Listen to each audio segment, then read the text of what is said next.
are coming to you from the Big A in Anaheim, California, where tonight Comcast Sportsnet presents White Sox baseball. It's Jose Abreu, Avi Garcia, Melky Cabrera, and the Sox as they get set to butt heads with Mike Trout and Mike Scioscia's Los Angeles Angels of Anaheim. Hi, everybody, and welcome. I'm Ken Harrelson with Steve Stone as we get set to bring you Game 3 of this 4-game set. As you may or may not know, we have lost the first two. We lost the opener 2-1. Carlos Rodon was just outstanding. Then last night, Johnny Danks didn't pitch bad, but we lost that game 5-3. Garrett Richards was just too much. So tonight, Robin's going to send a man to the mound who's lost his last 3 starts and looking to turn things around. Jeff Samardzija, the last 3 times out, has given up 22 runs. But last year, he faced the Angels twice, and he faced them in an athletic uniform. Threw the ball very well. He was 1-1 with a .60 ERA. So he knows how to pitch against them, although lifetime his ERA is over 4.5. Hopefully tonight he'll have the splitter down and he'll throw some changeups to go with that pretty good fastball. He's opposed by Jared Weaver.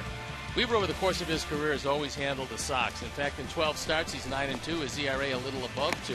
These days, the fastball tops out at 85, 86 maybe. Throws a lot of changeups, throws a slow curveball, and then after that, he tops it up with a slower curveball. So hopefully tonight our boys will wait back and hit Jared Weaver, something they really haven't done very much of over the course of his career. Well, he's a 6'7" Mark Burley is what he's become. But also, one guy we've been talking about a lot lately has really been swinging that bat.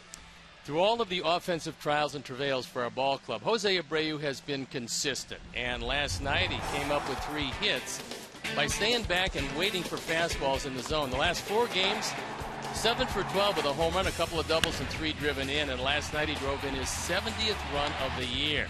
So Jose's swinging the bat very well now that he's entirely healthy. And hopefully tonight he can help lead the way, as this team needs a win. There's no doubt about that, and they can get it right here against a guy that is less than overwhelming.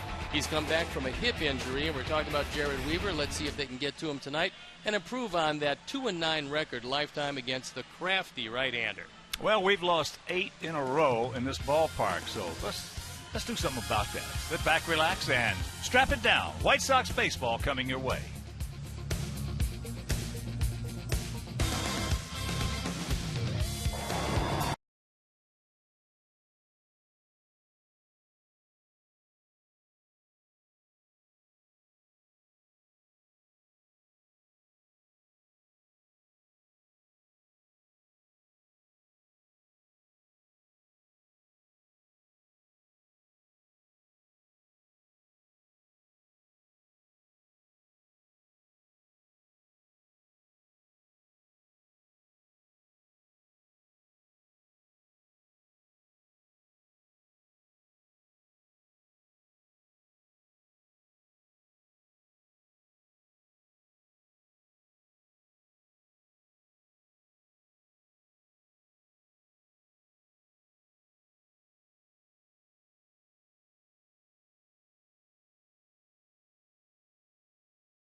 Your Chicago area and Northwest Indiana Lexus dealer, who invites you to test drive a Lexus today. Blue Cross and Blue Shield of Illinois, through it all. Audi, truth in engineering. Xfinity, your home for the most live sports. And by Toyota, The annual clearance event is going on now. Toyota, let's go places.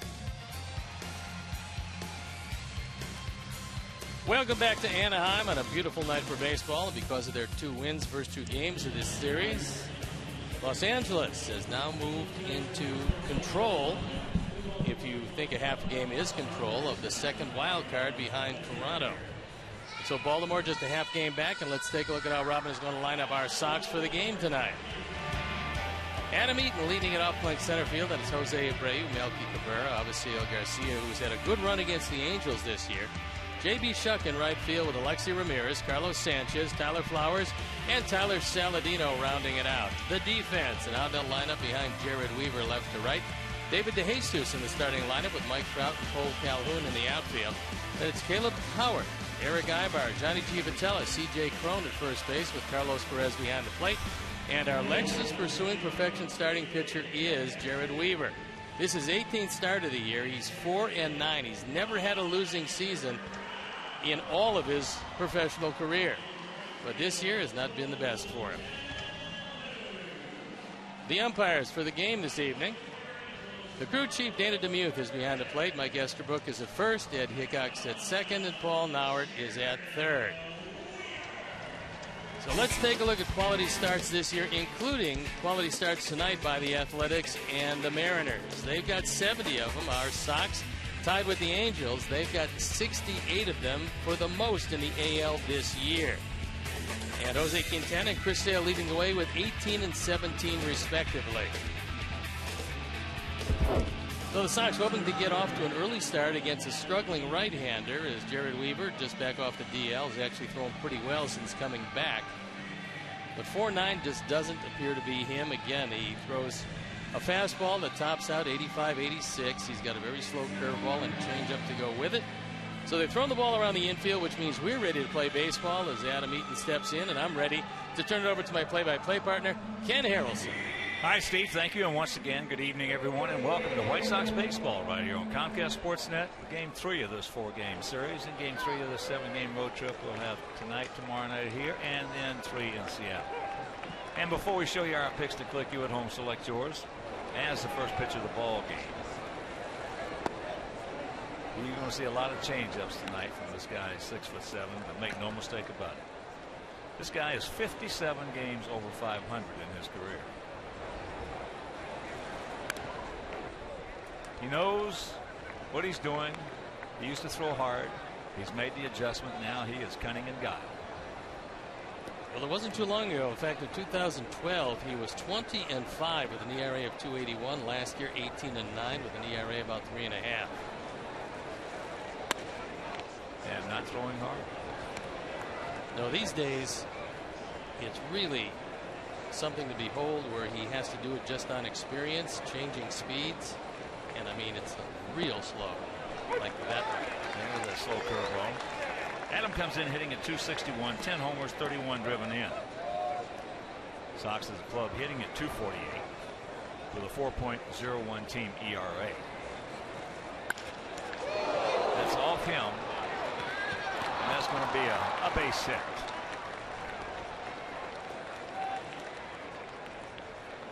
So a good way to start.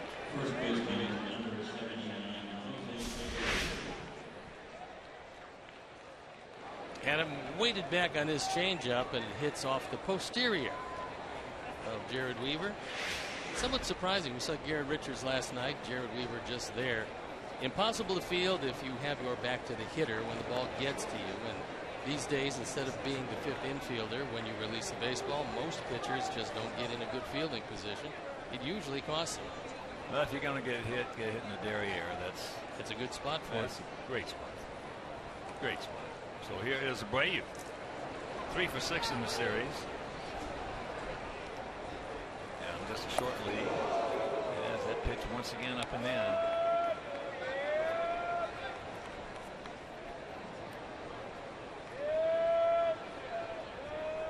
He was hit twice in game 1.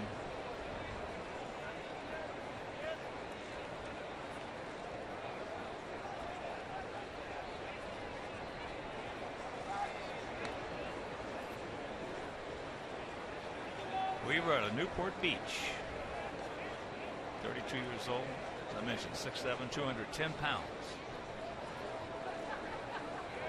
Outfield slightly to the right.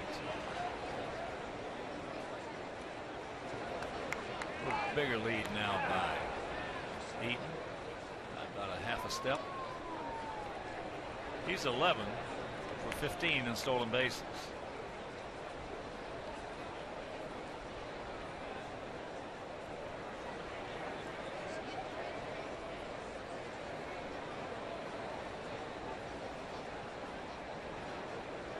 Long set.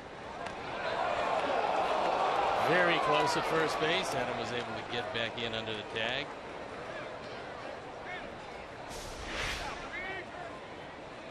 Looked like he was leaning the wrong way, but fortunately got the hand in before the tag on the elbow.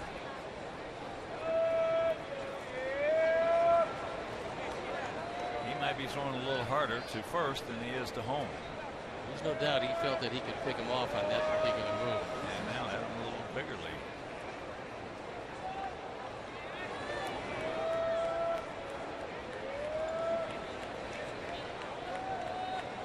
There he goes. And that pitch fell back. So 1-1 to count. One thing we do know about Weaver, and this has been the case over the last few years especially, is he probably is their slowest working pitcher.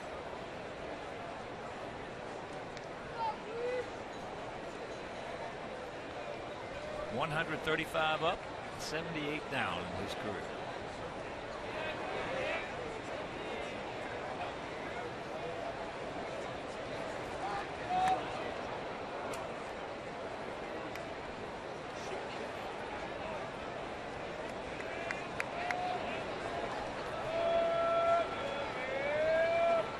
And here at the ballpark, 330 down the lines, 380 in left center, 369 in right center, 396. There's a slow curveball at 69. He would just as soon, if he had the choice, not leave it up that high. Because if he keeps it up there, it's going to be long before somebody hits it out of the ballpark.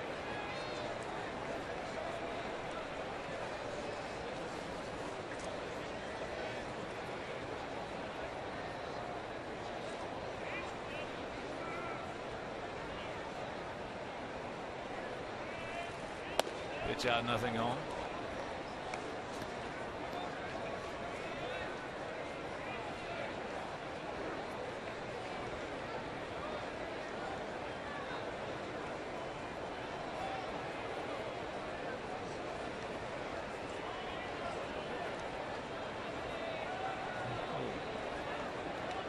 Just a little shorter lead right there.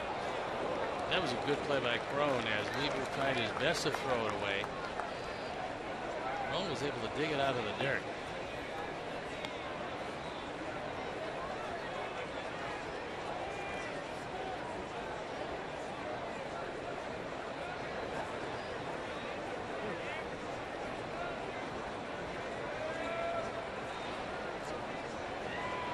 A little bigger lead now.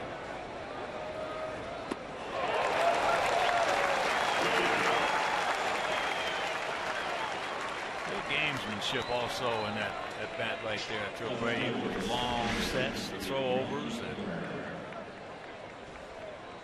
get him a little anxious. So here's Cabrera. But Weaver also knows that he does have a slow delivery, and because he throws a lot of off-speed breaking balls, he's pretty easy to steal against. So he's got to do everything he can to combat a base runner, and that means take his time. Some hitters don't like it, some can handle it. Others can't.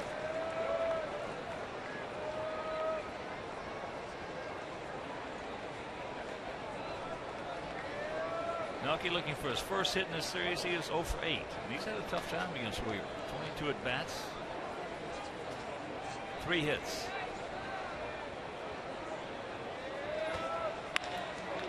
And that's up the middle base hit. So he's going to make the turn. Trout with the throw. Safe. Good throw by Trout.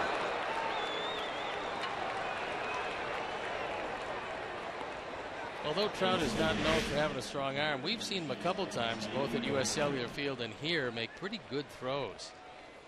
Had him able to just beat the play at third base. Paul Nowert on the call.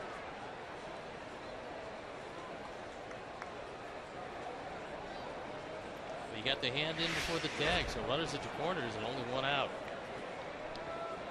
And here's Avi. Avi 4 for 7 in the series.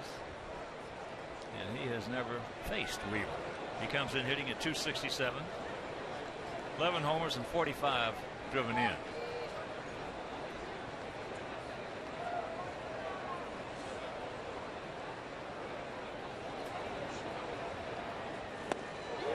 That's a slow curveball.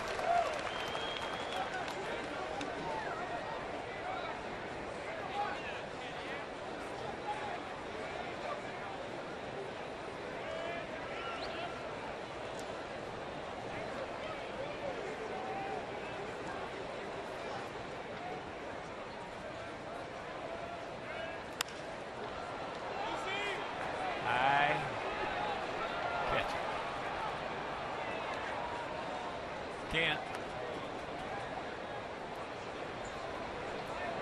Now the count 0-2.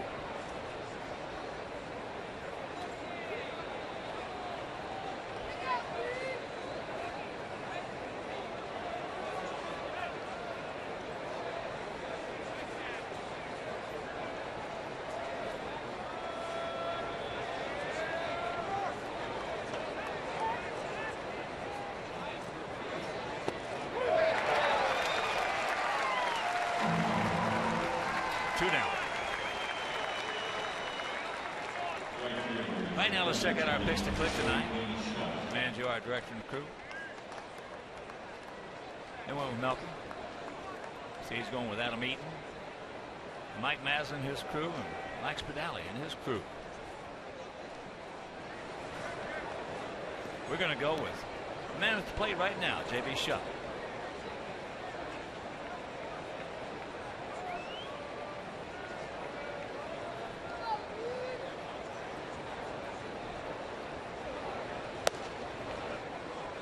Takes that pitch way high. JB is 1 for 5 in the series. Comes in hitting at 275. No homers. He's driven in 11.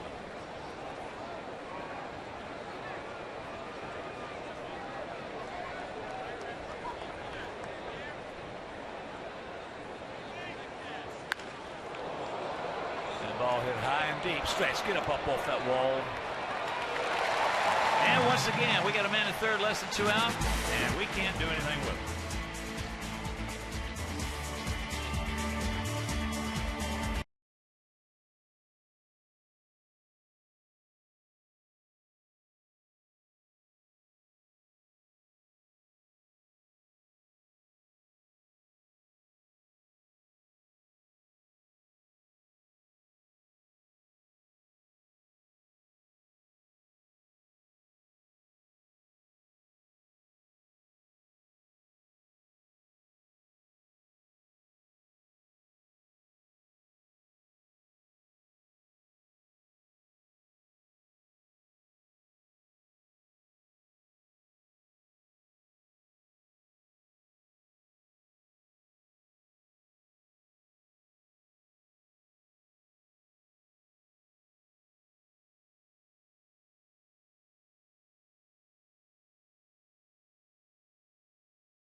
In Okaloosa, Iowa.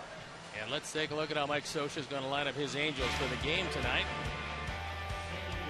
Johnny G. Vitello leading it off with Cole Calhoun in the 2 spot. Then it's Trout, Murphy, Crone, followed by Ibar, DeJesus, Perez, and Coward, who will hit from the left side. And this his second major league game. And the defense, and on the lineup behind Jeff Samardzija, it's Cabrera, Eaton, and Chuck in the outfield with Saladino, Ramirez, Sanchez, and Abreu in the infield. Tyler Flowers behind the plate.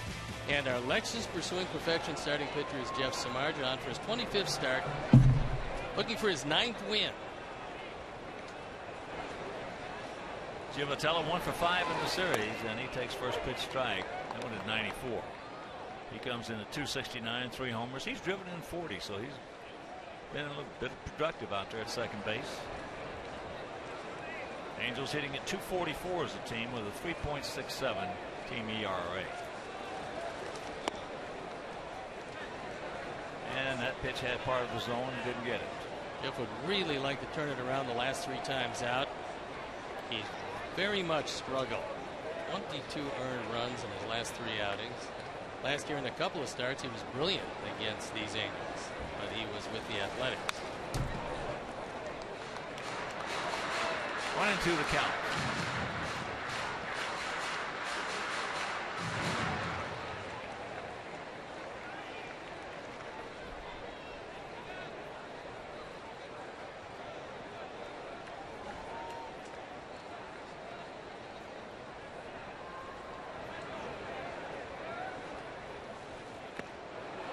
He gone.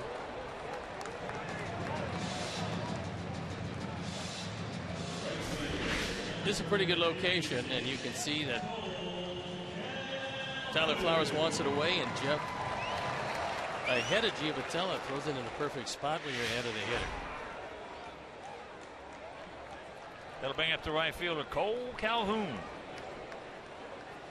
Hitting at 268, 18 long ones and 65 driven in.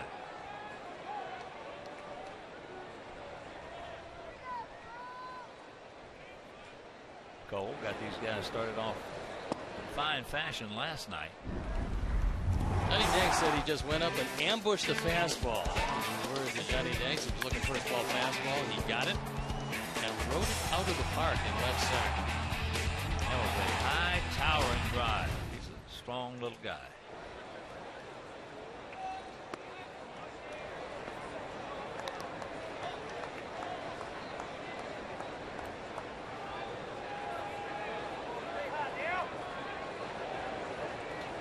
Cole has faced Jeff 7 times, has 1 hit.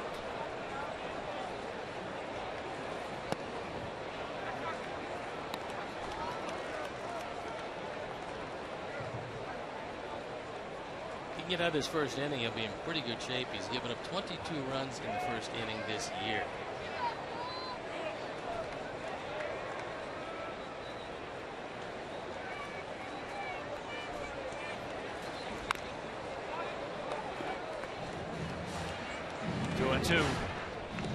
That time took a little something off and had him well out in front. Angels a different ball club here. They're 24 and 34 on the road, but at home they're 38 and 23, 15 games over.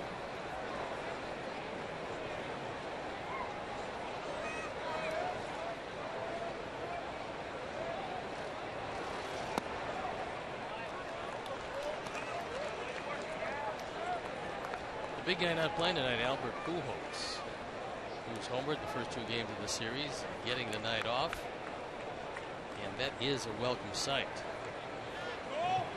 So he was swinging it pretty well. He has been swinging it well.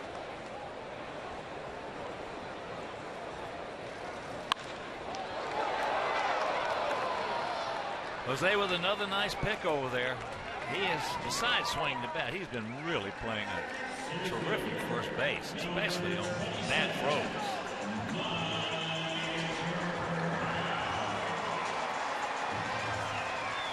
So here is Mike Trout at 294, 33 homers, 71 driven in, but he's 0 for 5 in the first 2 games.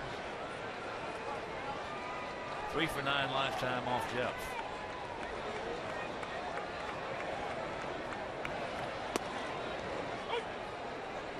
Watching Trout last 3 days after batting practice. They have some ropes set up on the field, and inside those ropes are a lot of choke. And after he finishes with his batting practice, he goes over,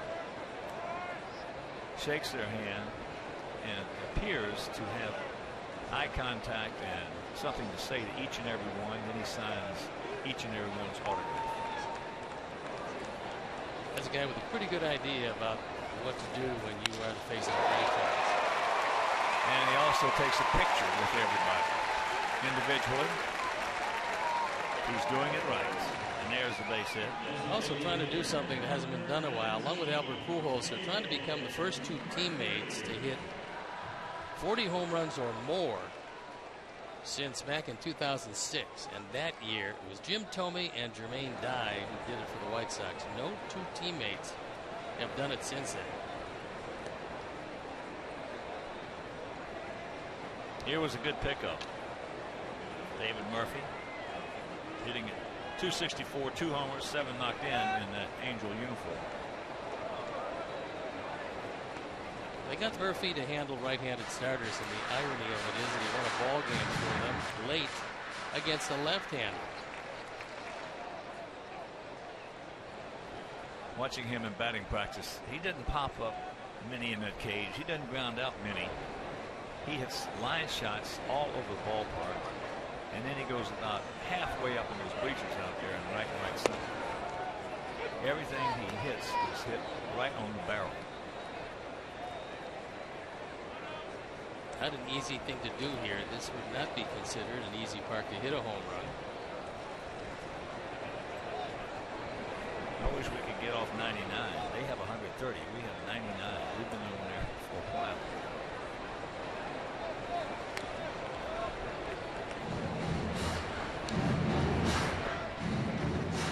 Can steal a bag, and there are not many that can say that on this ball club. He's got 10 of them. He's 10 out of 15 this year, including getting picked off in this series. He was picked off by Carlos Rodon.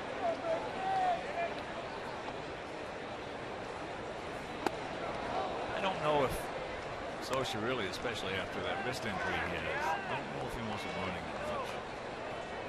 I wouldn't think so with what he means to this team. Trout's the kind of guy, though. He's so competitive. He might just say, okay, Mike, okay, Mike. And he'll steal a couple of bases for you.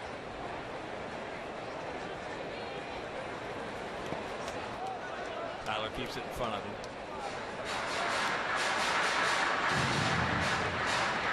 Yeah, the more you see of Mike Trout, you know what he can do on the field, but what he does with those kids. Last guy I saw do that on a regular consistent basis was Cal Ripken Jr. You can see the stolen bases have decreased, and this year they've almost become non-existent, as Mike does not have the kind of ball club he is used to. He gone. And that'll retire the side. There was a hit by Trout, one left, and after one, no score.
In the game, brought to you by Miller Lite. And a reminder, Saturday, the MLS returns to the CSN Chicago as a Fire face the Colorado Rapids. That's coverage, and it starts at 7 on Comcast Sportsnet. 1951 on this date. Eddie Goodell was used as a pinch hitter, and not surprisingly, he drew a walk. Eddie, a very little guy that Bill Veeck decided to sign for a game. And he got on base, which is what he's supposed to do. Here's Alexei. Takes ball 1. And of course, they had to have a pinch runner for him, and that was Jim Delson. Delson, another claim to fame. He was replaced in center field in Detroit by a guy named Al Kaline. How'd that work out for the Tigers? Okay. Worked out all right.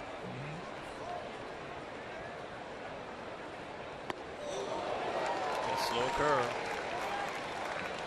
And Delsing's son Jay, of course, played on PGA Tour for quite a while. Pretty good player.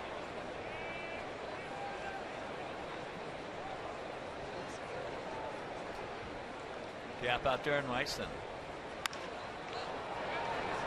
And that 86-mile-an-hour fastball. Child's going to take over.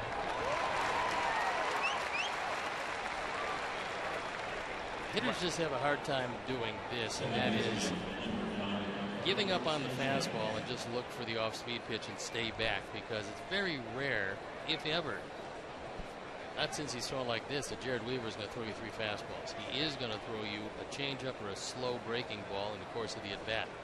Waiting back for it and it's a strike. You should be able to hit it pretty well. But that goes against everything that a hitter's taught. Here's Carlos Sanchez at 232, 3 homers, 18 knocked in.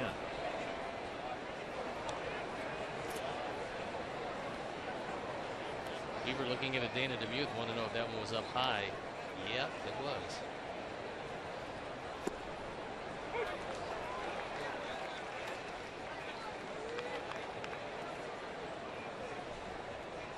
One and one.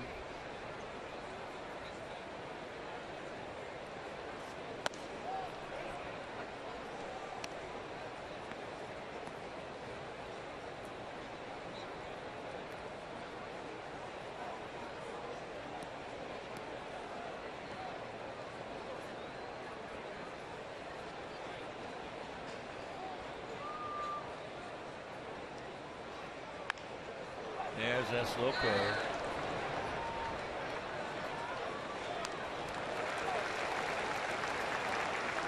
Two down, and that'll bring in Tyler Flowers.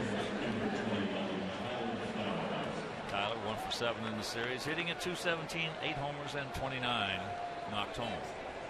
Weaver used to have overwhelming stuff. Drafted in the first round, 12th pick overall in 2004. You don't get to be 57 games over 500 in the major leagues unless you know what you're doing. Unless you have really good stuff. Well, you know, a lot of guys with really good stuff didn't even come close to 57 over. They didn't know what they were doing. Couldn't throw strikes. He threw hard when he first came up. In Angels history, you see winning percentage. He's first, wins, he's third, strikeouts, he's third, and starts. Well, he's third. A product of Long Beach State University, a fine program. A slow curve. Plus, when he first came up, he would knock you right on your fan.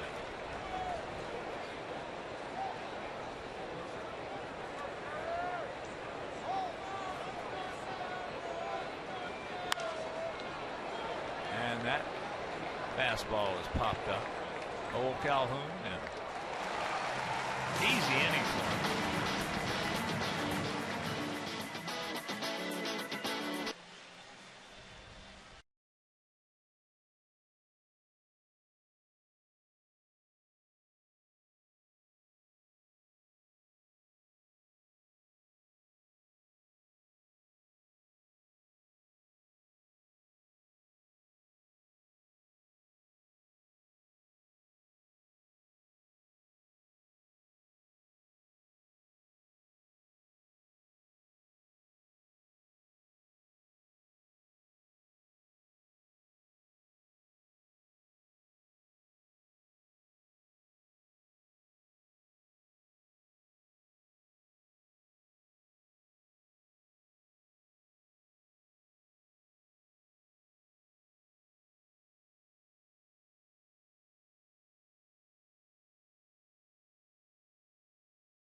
And you just might see yourself on an upcoming broadcast brought to you by T-Mobile.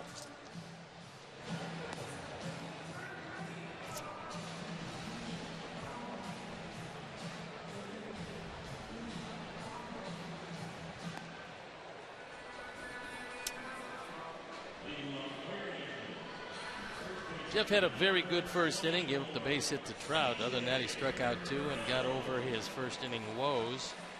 He did not give up a run, and what he did was change speeds well, throw a very good slider to Giavotella. That was a good sign because he got ahead and wiped him out with one low and away.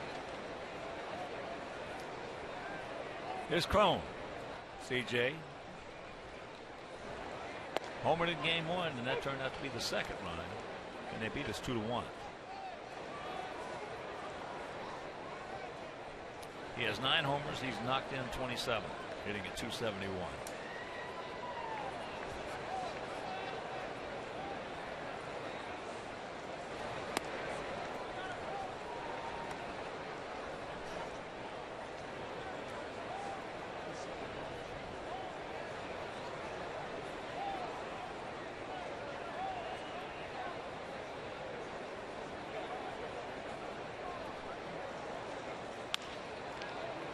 Yanks that one foul. That's what you want a hitter to do on your slider. He kept that one. It was on the plate, but it was low and away. And you just as soon him not take it to right field. You want him to try to roll over it. You can see it there. It is a slider. He tried to pull it. That's where you get your ground ball to the left side.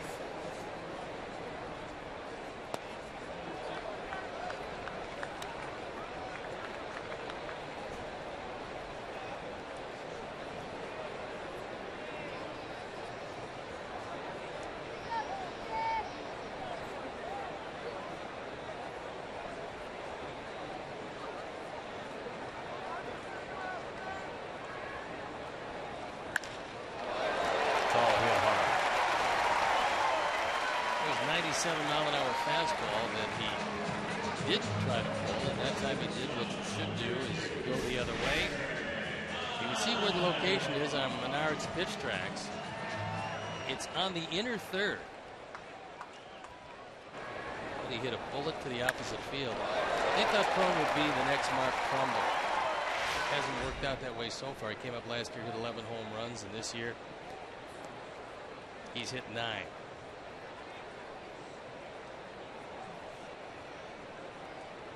Here's Ibar, 0 for 6 in the series, comes in at .269, a couple of homers, 35 driven in. Oh, he's got plenty of time. He's still just 25.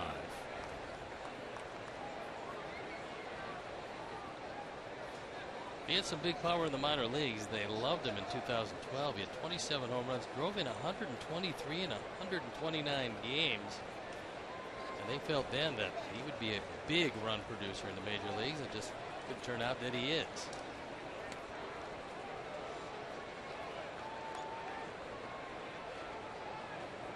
If he can cover the fastball, and he just hit that 97-mile-an-hour hard. If you can cover the fastball, you got a chance to be a big run producer. If you can't, he gone. We've seen him take it out all parts of the ballpark, and that's usually a good sign for a young hitter. Good swing by Ibar underneath it. Ibar's a better hitter as a right-hand hitter than he is as a left-hand hitter. What little power he does have, however, comes from the left side, but he doesn't have much.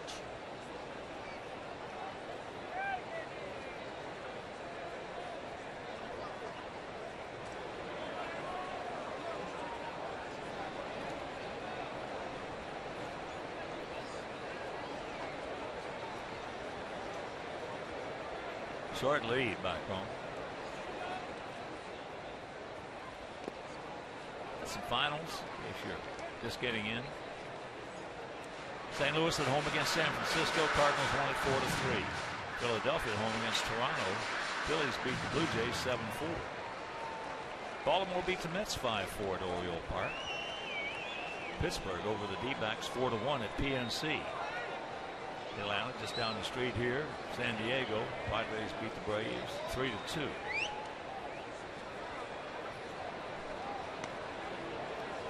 A few others. Oakland beat the Dodgers 5-2 at the Coliseum. Milwaukee edged Miami 8-7 at Miller Park. Texas beat Seattle 7-2 down in Arlington. Yankees beat Minnesota. Kid named Greg Bird hit 2 two-run homers. There he goes, and that pitch is swung on, fouled away. Off Irvin Santana.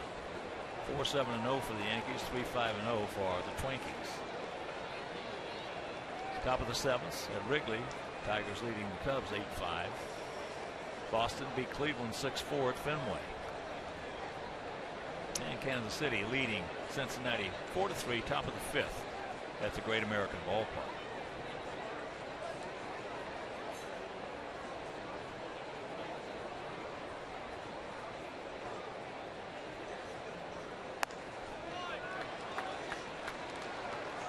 The count is now full. Ibar's only walked 21 times this year and 428 at bats. He is of the swinging Ibars.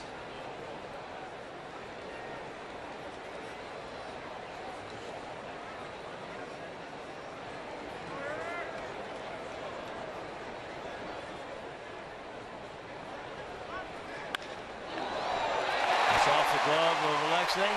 So the trouble of brewing. They got, you know, first and third, nobody out.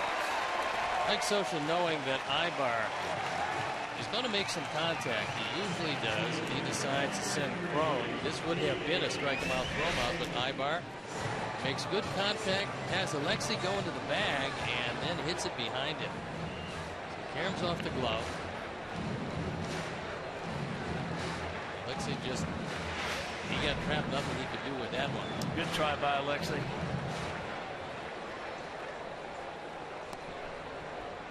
So Samardzian's got some work to do here. Here's David DeJesus. David, since putting that Angel uniform, hitting at 122. And there's season numbers. The Angels 122 no homers and 2 RBIs. Ibar, one of the few guys on this team that will run. He swiped 9 bases, been caught 4 times.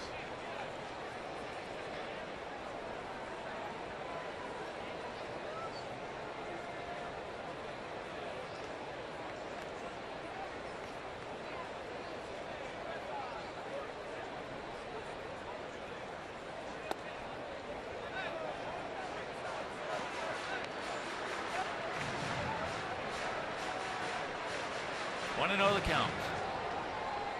Just joining us. First inning, we had men at first and third, 1 out. And I guess you know what happened. Unfortunately, an all too familiar refrain. Unreal. It really is unreal. It's getting to really be unreal. There you go. Jesus. That fastball max. He decided he was going to swing at one about 4 inches up and out of the zone.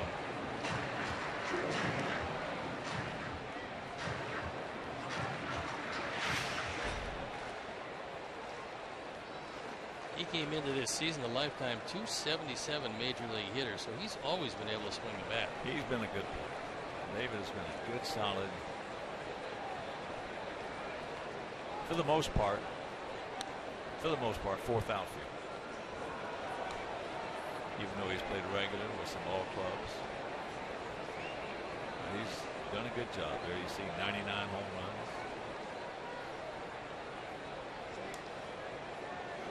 Because if you had an outfielder where he was the 4th outfielder, you had a good outfield.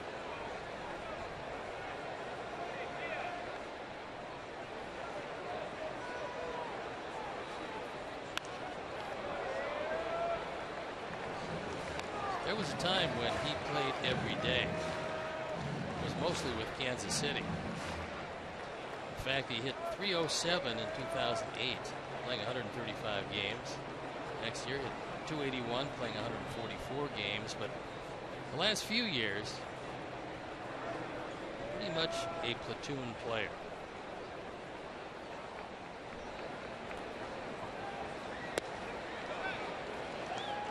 Two and two.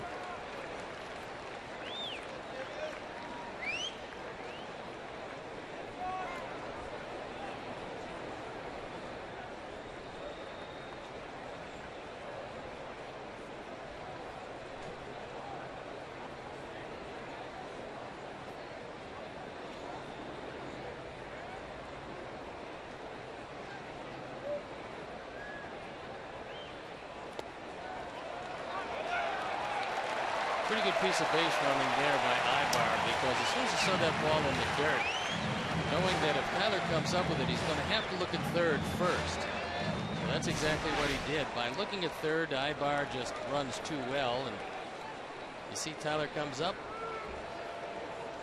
Ibar takes off, no chance to get him. It goes as a wild pitch. His fourth wild pitch. And a full count. Way on top, and is now 3-2.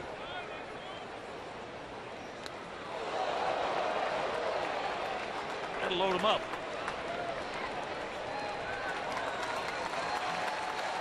That's a good play by Tyler Flowers. I'm not sure how he caught that one. Robin looking on and realizing he was in control of this at bat, only to see it slip away. Now they're able to backhand it, making sure the run for the moment doesn't score.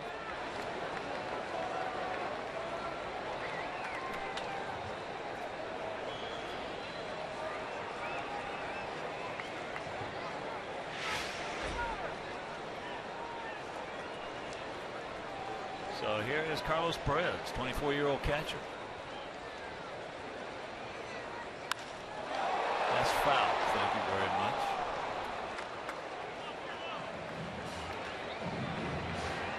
Time now for the AT&T Uverse Multiview. Decent speed at second base. Adequate speed at third and first.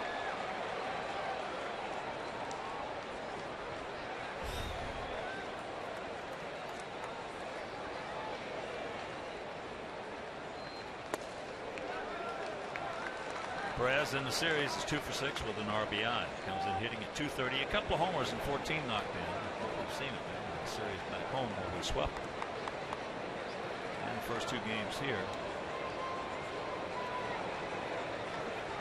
He's got a little danger in that swing of his. It's also been a very good defensive catcher. That was a good strike and didn't get it. That was a perfect pitch, and I think Samar just somewhat surprised. Well, we had some. Last night was okay. First game was bad umpiring. Real bad. So Tyler wants it inside, and many times when a catcher sitting inside moves a glove that far, you don't get the benefit of the call, but that one had the whole plate. A little bit of difference in 2-1 and 1-2.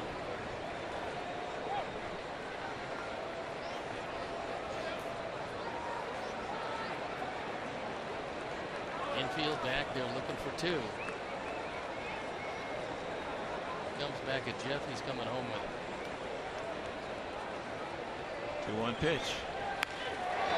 And there's a little looper. Caught! Good jump on that. A little soft duck snort by Sanchez.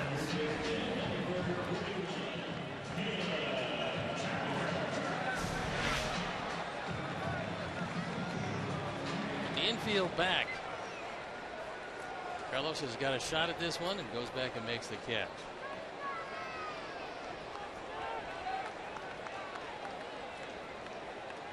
So here's a rookie.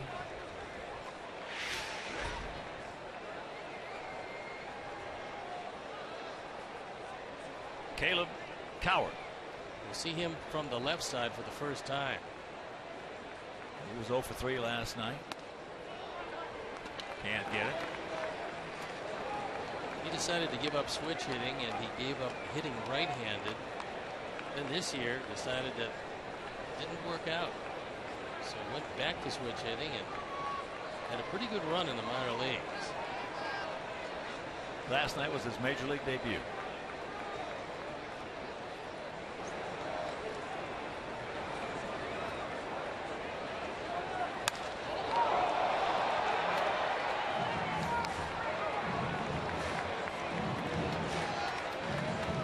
Fastball at 97, and the count very quickly, 0-2.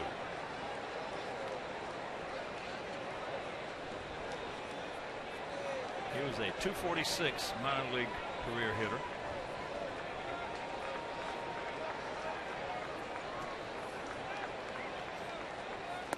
He gone. strikeout.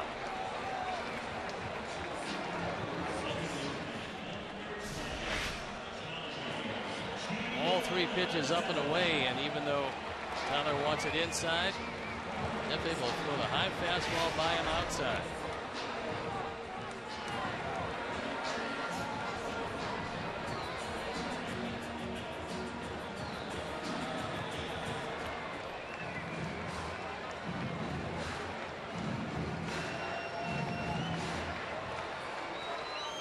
So here's their leadoff hitter, Giovatello, who struck out on a slider. Here with the bases loaded has been pretty impressive for Johnny Giovatello.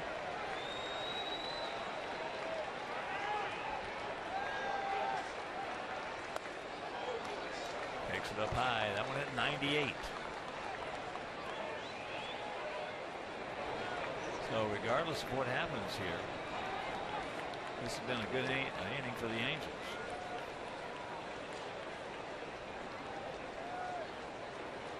A lot of stressful pitches for some margin.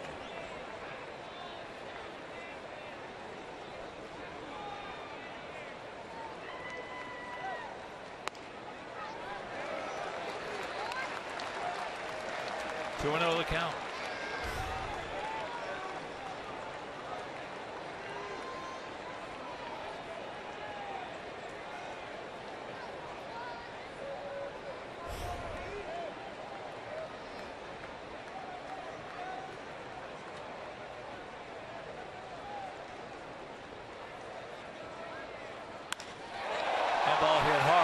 A good jump. He got a good jump and makes the catch. Yes. Oh, thank goodness for that jump he got on it. And that'll retire the side. So sacks packed with Angels, nobody out, and Jeff pitches out of it.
With the bases loaded and nobody out.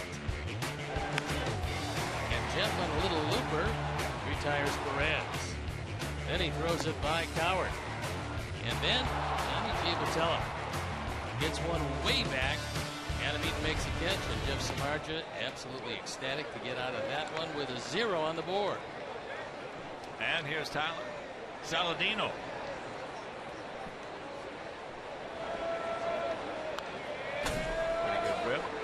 But the count 0-2. Tyler 1 for 6 in the series, but he has made several tremendous plays.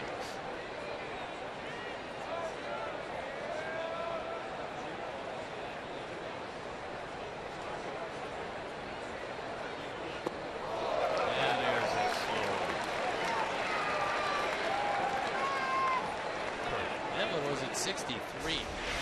So he even took something off his slow curveball and threw it slower. But because it's a slow curveball doesn't mean it didn't break sharply, because it got up there and just disappeared. That's the third strikeout for Weaver.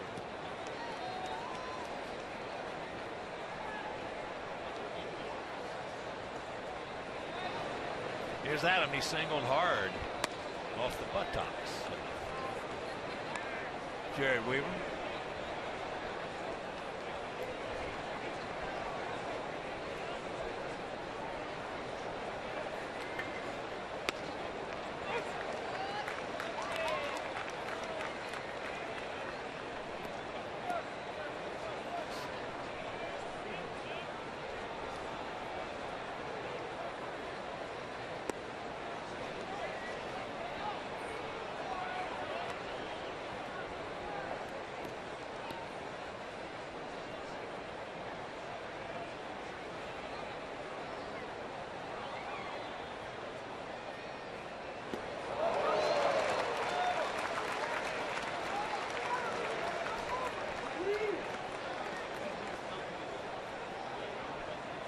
One out, 2 balls, 2 strikes.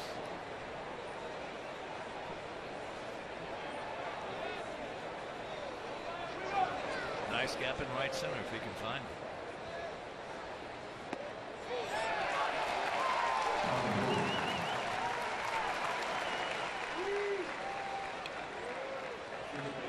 Time now for our Lowe's never stop improving status over the last 25 games. You take a look at Abreu and Cabrera. Pretty impressive. 337, 330 respectively, 8 and 4 home runs, 13 doubles for Melky. Runs batted in, tied at 22, runs 20 and 17. An average with runners in scoring position, always an important stat, 483, as opposed to the low 4s for Jose. And there's a pitch way inside, call for a strike.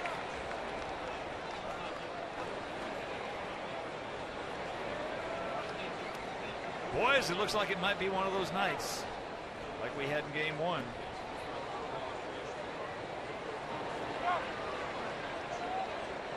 And Jose found out that he's got a crack in that bat.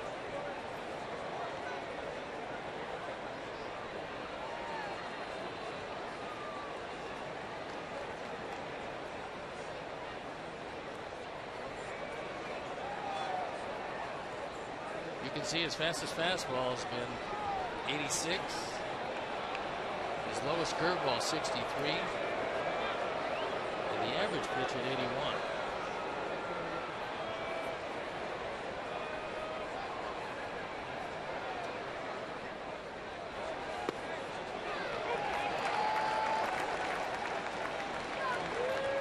Oh and 2.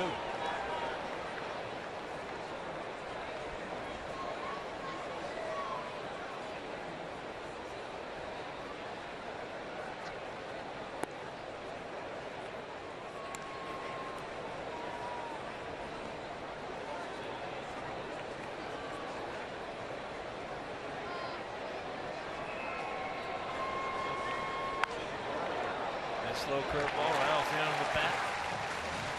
1, 2, 3 inning. That's 8 in a row retired by the soft tossing right hander.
2 White Sox games in August, September, and October.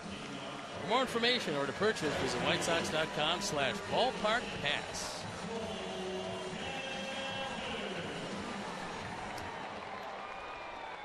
No score here in the bottom of the 3rd inning. It'll be Calhoun, Trout, and Murphy to face our big right-hander Jeff Samardzija.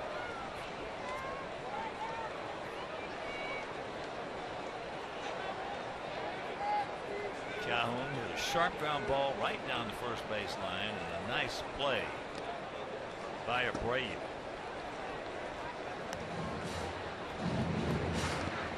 Finale here tomorrow night will be Jose Quintana against to be announced the Halos, and that game will be over WGN. I think it's going to be Nick Trupiano going for the Angels. Bring him on. A foul. It's fair. Ground rule double.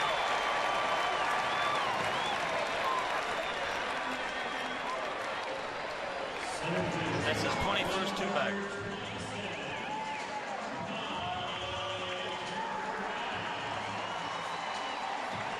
Jeff tried to get this one inside on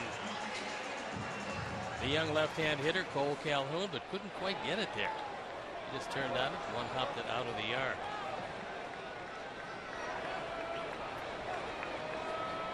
So here's Mike Trout. He ripped a hard single in the center field.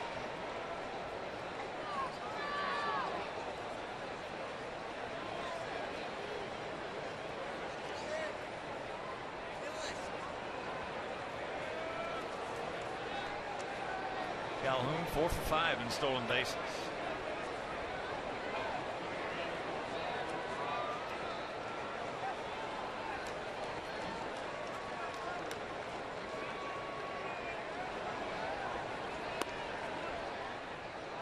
Pretty good pitch, didn't get it.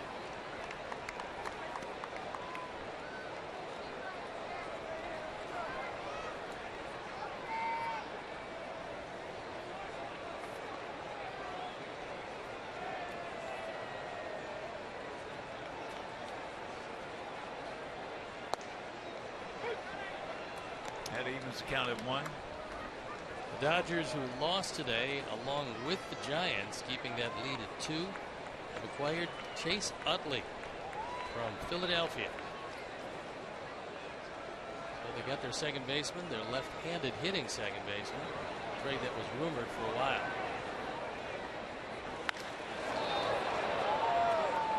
Yanks that one foul, so ball and 2 strikes. If he's healthy, or when he's healthy, he's good. I think it's a no-lose for the Dodgers. They were looking for somebody to balance out their lineup. And there you look at what he's done. It hasn't been pretty, but he hasn't been entirely healthy. Major League career, he's been awfully good.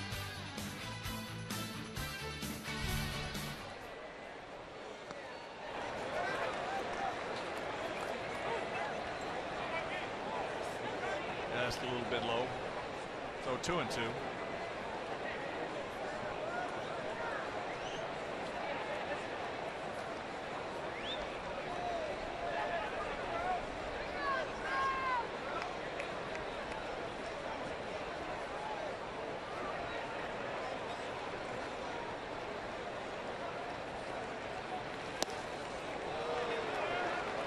That had a part of the zone.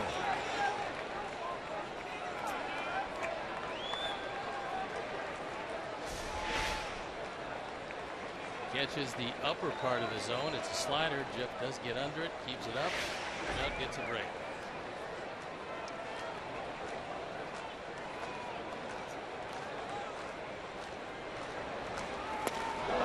He gone. Big out. 4th strikeout for Samardzija. Took a little something off, and he had Trout out in front of him.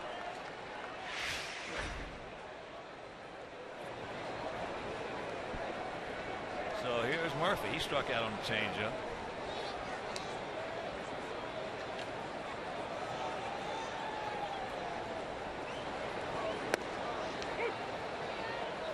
That's right down the middle. Didn't miss that one.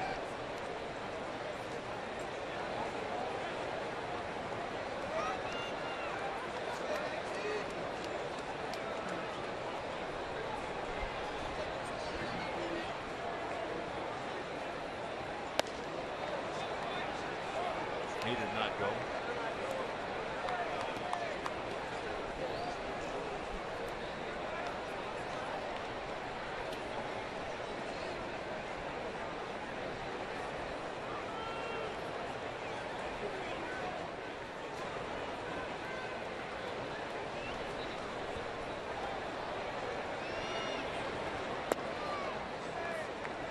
And that changed up down.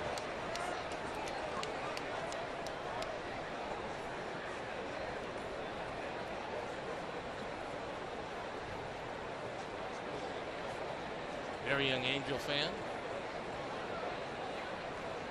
Learning baseball early. 36,707.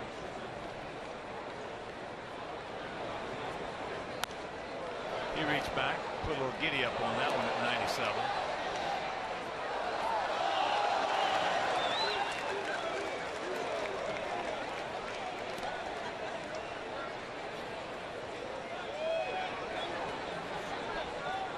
Murphy 10 hits in his last 31 at bats.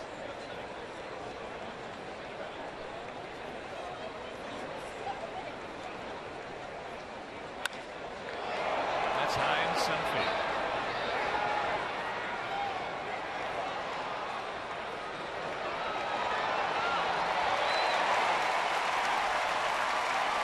So 2 down.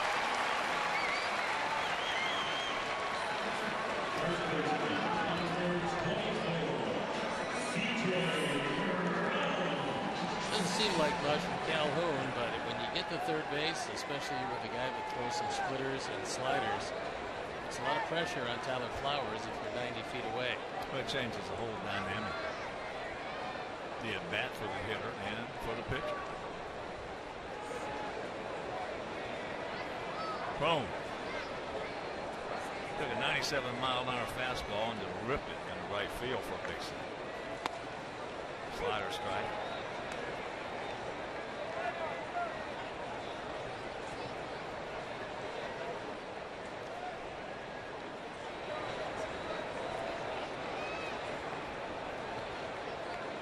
Yeah, that changes the whole approach for a lot of hitters.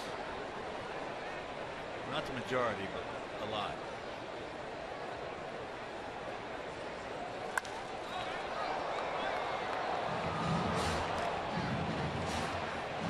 The guy who throws a splitter and for the most part stays on top of the slider, which Jeff has a tendency sometimes to get underneath it. You don't have to work so hard as a hitter to make him get it up.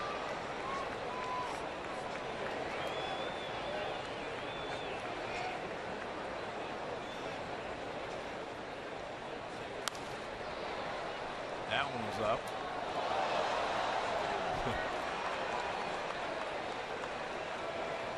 That ball way up out of the zone, able to follow it straight back.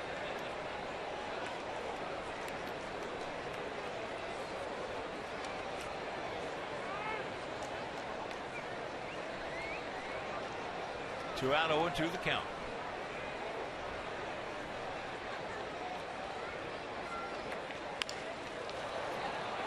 That's a fair ball. Double clutch and gets it. Beautiful. Nice peg, and that'll retire the side. He pitches over the man on second. Nobody out.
Then comes the big problem of guessing what speed it's coming. There's one at 68. There's one at 69. He throws one at 67. But the pièce de résistance is coming. 63. It might be easy to guess along with him. It's just very difficult to guess the speed in which it's coming, and he's retired his last 8. Giving up 2 hits in the first inning, and that's been it.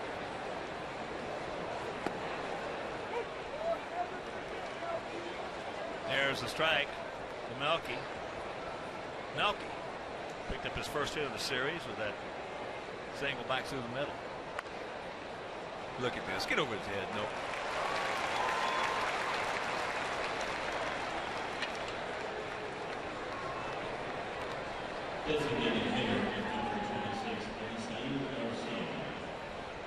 You just tell yourself to wait back, and Can't. you can't wait that long enough. He hit that one literally with the end of the bat. Can't do it.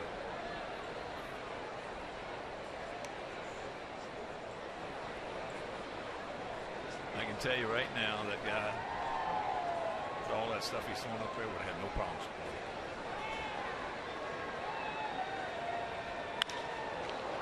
He just missed it. He just missed it, and he knows he just missed it. And what's amazing about Jared Weaver is, if you take a pitcher with no experience and send him out there with the kind of stuff that Jared is throwing, he's probably going to get killed. And you take a guy with supreme confidence that's been around as long as he has, never had a losing season, and he goes out there with that stuff and getting everybody out to this point.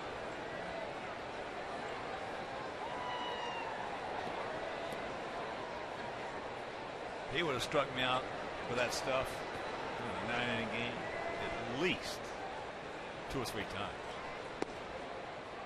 I may have hit a little grounder to third and one at bat, but that's about it. You couldn't have sat on the fastball because you just never get one. Well, he's one guy that you could go up to the plate and just sit on that breaking stuff. But that's what you call it sounds funny, but that's what you call a power slow curveball. Because you can, any pitch that you can sit on, look for it, get it, and not do anything with it, that's a power pitch. Whether it's a power change. I was going to say, James Shields has one of those. He can throw you 3 straight changes in a row, and you probably still can't wait back long enough to get it because of that deceptive motion. Yeah.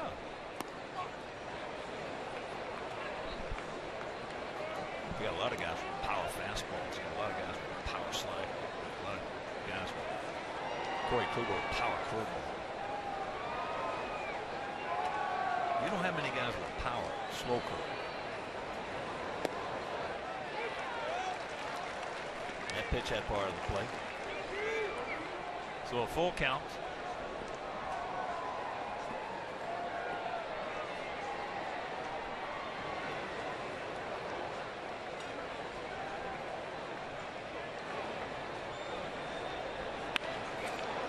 There, he waited back and hits it hard. So,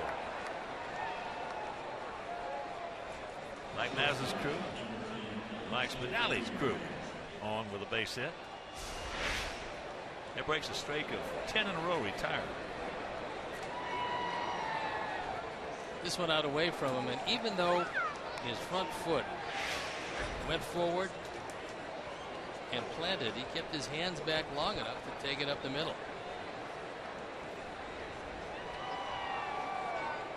Here's Alexa. He went out. Mike Trout in center field.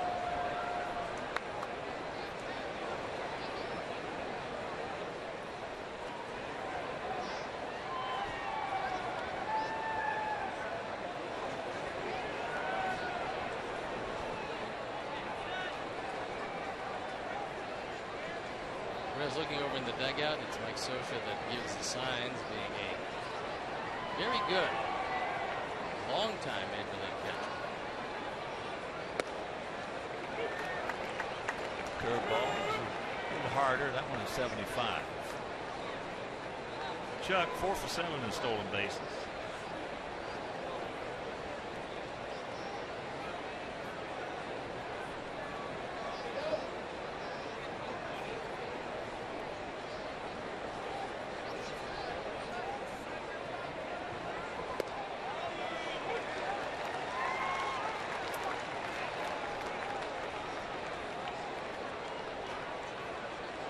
2 out, 0-2 the count.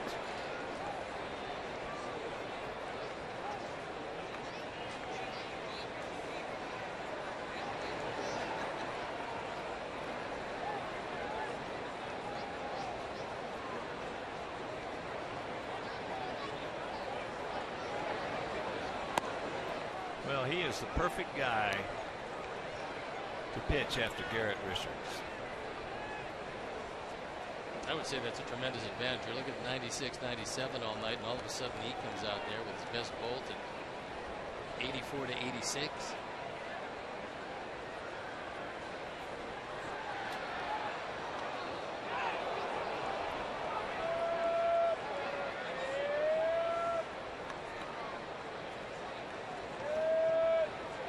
Different looks, different slants, different speeds.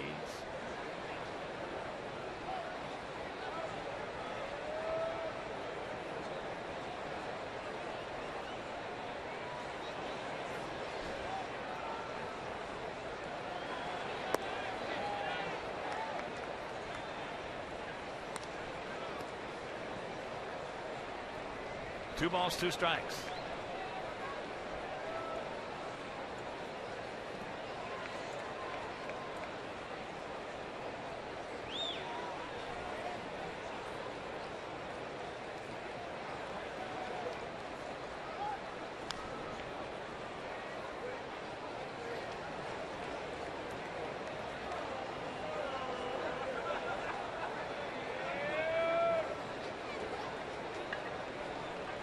Time to take off.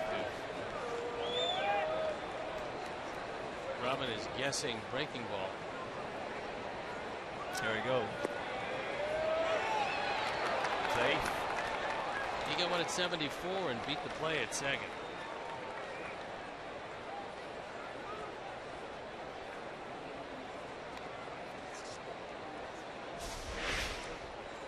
So JB takes off.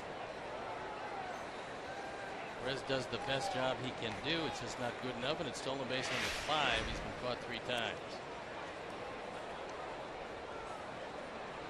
Now make it hurt, Alexei. It's your Kansas City special.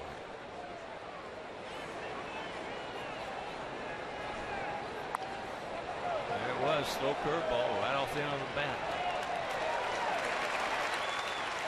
We go to the bottom of the 4th, still no score.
'30th will receive a White Sox baseball cap presented by Marquette Bank.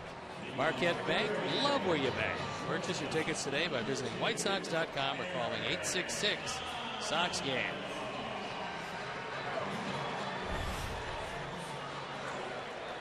Bottom of the 4th inning. It'll be Ibar, DeJesus, and Perez. Big turnaround in this game was bases loaded, nobody out. And Jeff Samardzija pitched his way out of it in the 2nd inning. getting Perez, Cowart, and Giavottola. Giavottola on a long fly to center field. And also, if you're just tuning in, the first inning, we had a man on first and third and one out and couldn't score. Yanks that one. Ibar with a sharp single. Back up the middle.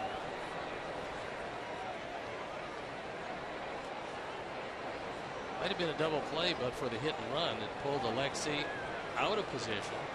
Ibar hit the ball behind him, caromed off Alexei's glove, and it wound up with runners at first and third and nobody out.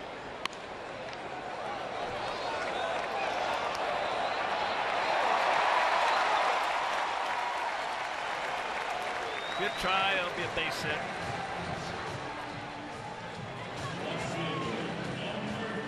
And the big break being it went off the screen in front of the dugout instead of up and over it. Alexei gets to it. Thinks he's got a chance. And Ibar with his second hit. Here's the Jesus. He walked his first trip. That loaded the bases with nobody out.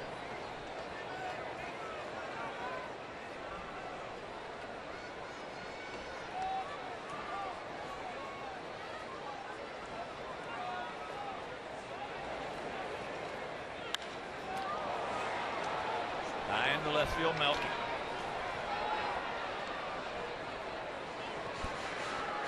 Dust off your blue suede shoes for Elvis Night on August 28th, presented by St. Xavier University.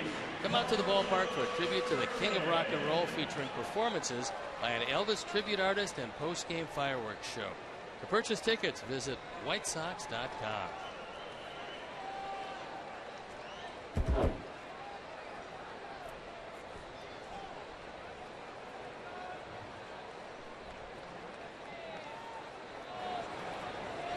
Carlos Perez had a little pop-up. Looked like it might fall, but Sanchez went back and made the catch.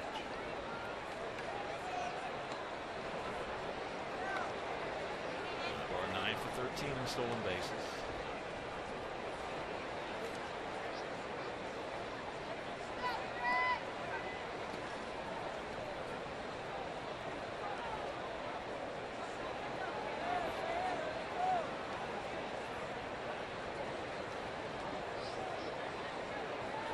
There he goes. And it's fouled.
Just by the diving Alexei.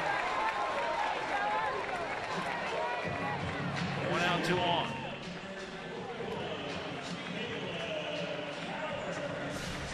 Biggest break here was that Ibar could not take off because he doesn't know if Alexei's going to come up with it, so he has to hesitate. Adam got to the ball and left Ibar only able to advance to second.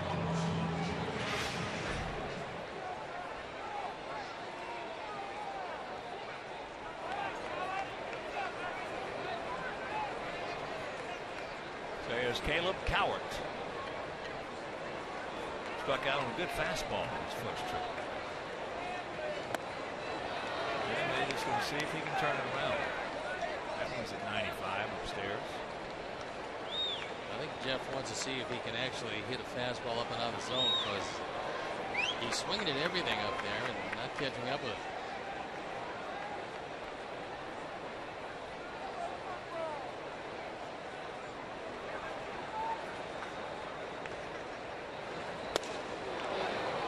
That one right, belt high, inside corner, and the count 0-2.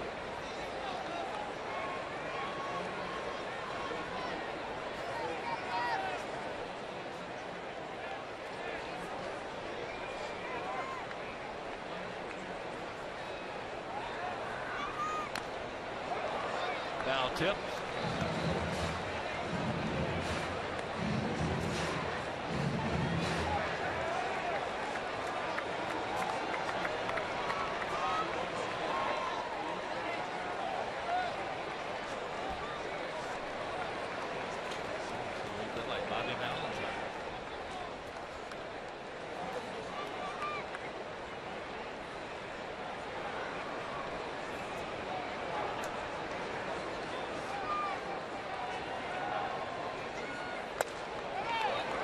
Off that one.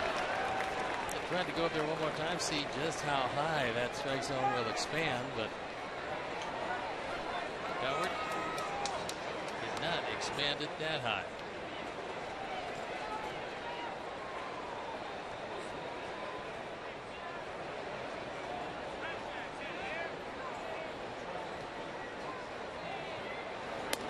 He gone.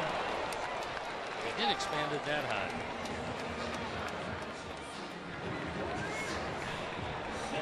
If it ain't broke, don't fix it. If he can't turn it around, don't speed his bat up. Can't lay off, and he just throws it by him. So 2 strikeouts swinging, both of them well up out of the zone.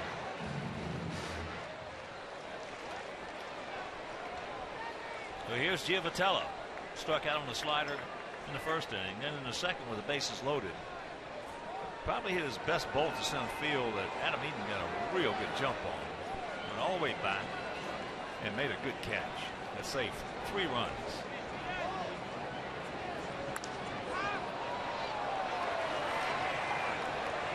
And over by our dugout and just out of play.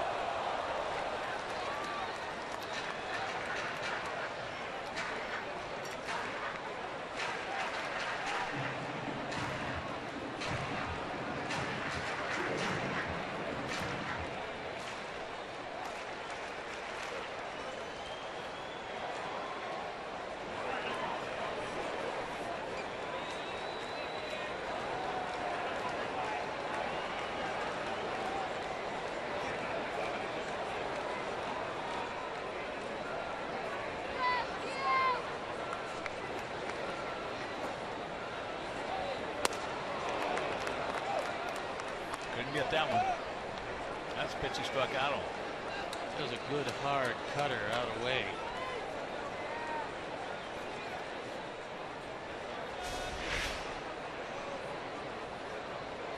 Looks like a strike, but time you let it go, it's well out of the zone.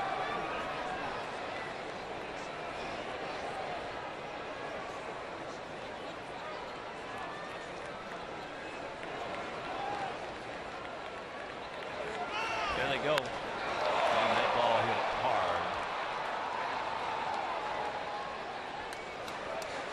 Well, it's got to be some relief.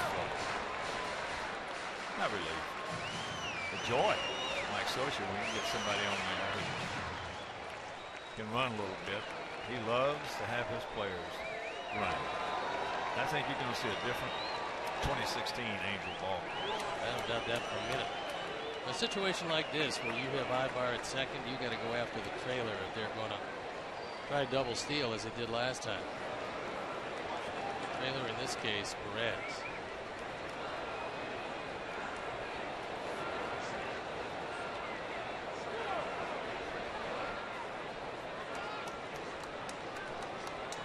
I know there are a lot of hitters absolutely don't like that man moving around at second base, especially with 2 strikes.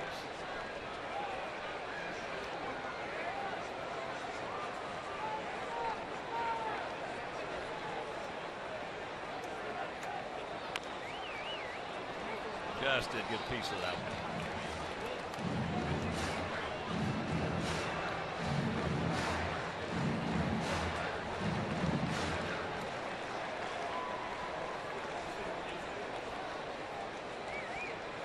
It's a whole lot of pitches so far, 76 forthcoming. And a lot of stressful pitches.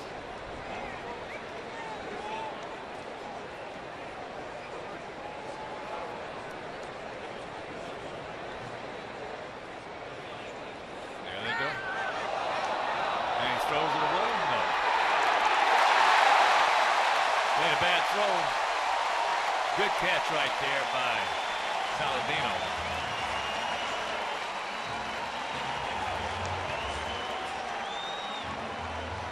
Just finally recognized the fact that the runners were going and he still had the baseball. Came very close to throwing it away. He never looks, the inside move, and now he goes to third. And unfortunately, that throw pulls Tyler well off the bag. And he can't right himself in time to make the tag. So it is a double steal.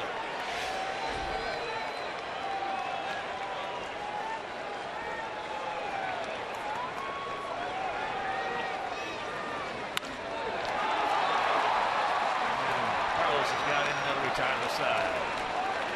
They threaten they can't score and win for the fifth. No score.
Win ticket for your chance to win a trip to New York to see the White Sox battle the Yankees.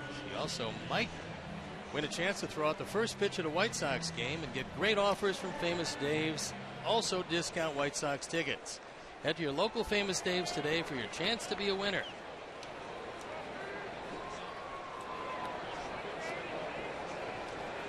Top of the fifth inning, it'll be Sanchez, Flowers, and Saladino, lower third of our order.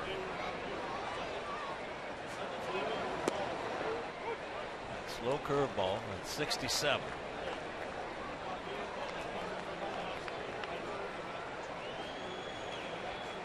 Carlos popped up to his counterpart, Giovatello.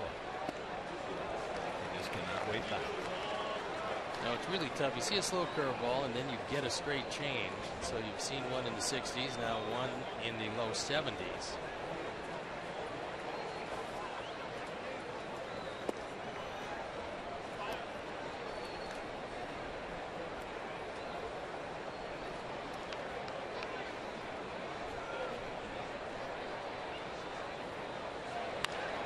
That ball hit well into left center field. Nobody's going to get that one. Carlos is going to start it off here with a double. And let's see if we can play a little baseball 101.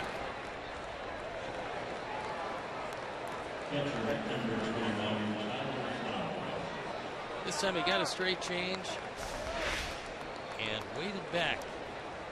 Now the pitch tracks will show you that Weaver makes a mistake. He gets that straight change up and out over the plate. And a two-base hit, the fourth hit of the night against Weaver. That's the 17th double.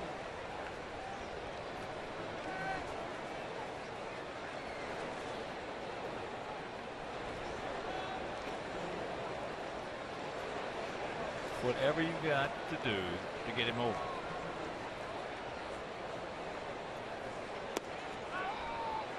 Throw it into center field. Good jump by Ibar. Well, Ibar jumped up in the air and acted as if that ball went into center field, but Carlos wasn't looking anyway, so he didn't come off the bag.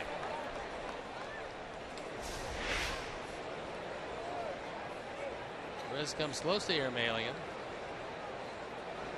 And he starts towards center, but Carlos isn't looking, so if you try to fake a guy out like that, it would help if he was actually watching. Corners in close. And that will get the job done. Giavotella covers, so the sacrifice 5-4.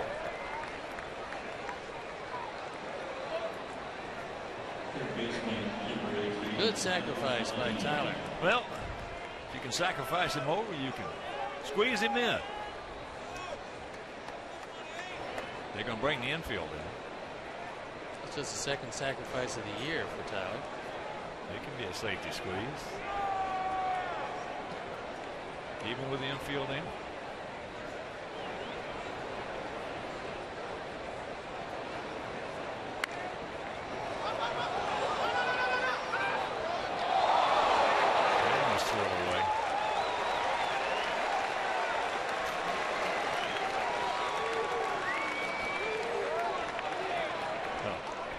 Being surprising to me, not that Tyler didn't hit the ball hard, but that pitchers can consistently make very bad throws to base paths.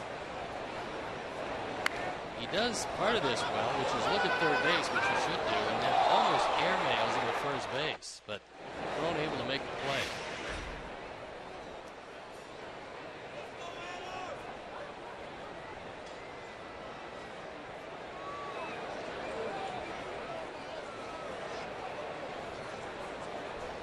So here's Eaton. He had a hard single off the behind of Jared Weaver, and then he struck out.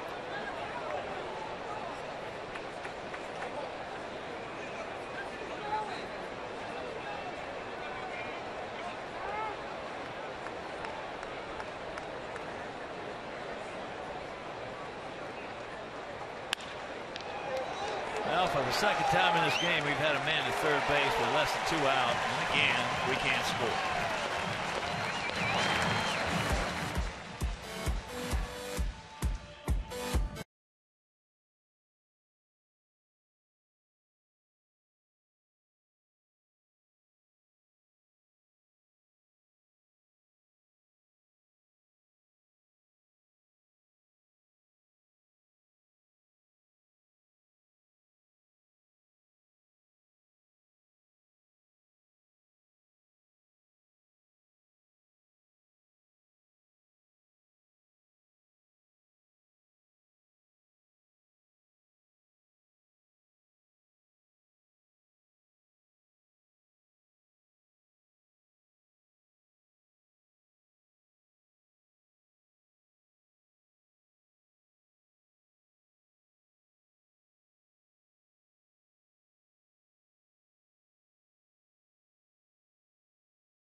All right, Chuck, thank you very much. As Cole Calhoun will lead it off here in their half of the 5th inning in a scoreless ball game. Welcome back. And if you're just tuning in, as I mentioned at the end of the top half of this frame, back in the first, we had men on first and third, 1 out, couldn't score. Top half of this inning, men on third, 1 out, couldn't score.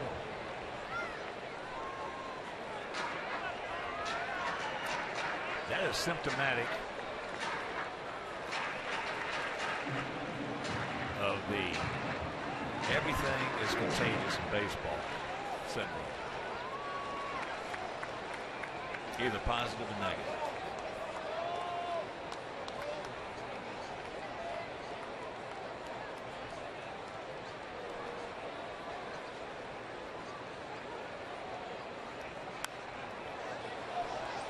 Very quickly, the count 0-2.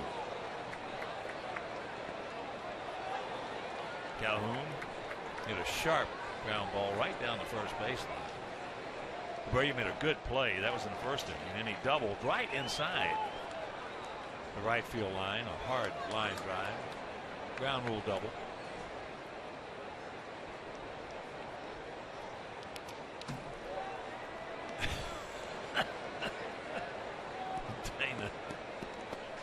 Tyler, like, please put some leather on that thing, man.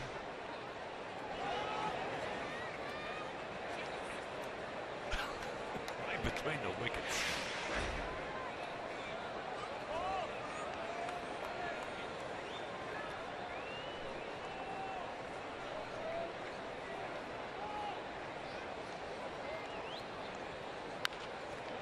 Get over there. He does. And that is out number 1. And a reminder, Friday night we'll be in Seattle to kick off the 3-game weekend series with Nelson Cruz and the Mariners. Our coverage begins at 8:30 with White Sox pregame live, presented by Orland Park Toyota on CSN Chicago.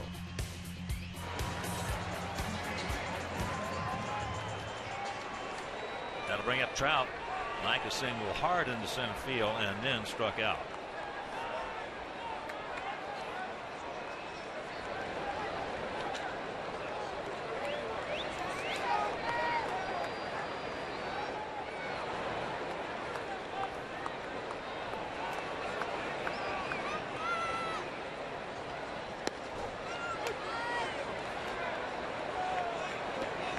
Beautiful, beautiful Big A in Anaheim.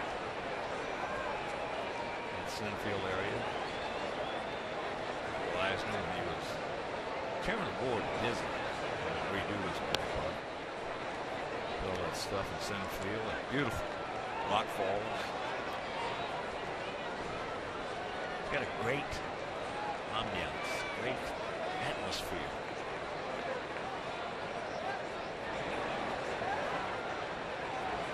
As opposed to when they first opened it. We played here when they first opened this ballpark. There was nothing.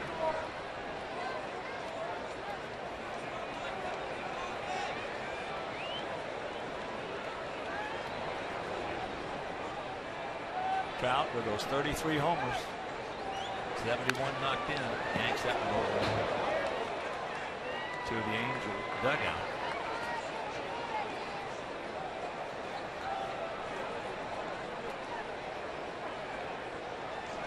Top of the 9th at Wrigley. Tigers opened up a big lead, 15-7 over the Cubs. Top of the 8th in Cincinnati, still 4-3 Kansas City. I mentioned Boston beat Cleveland 6-4 at Fenway.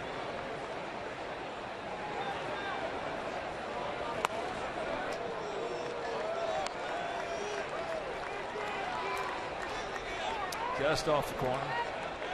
For a full count.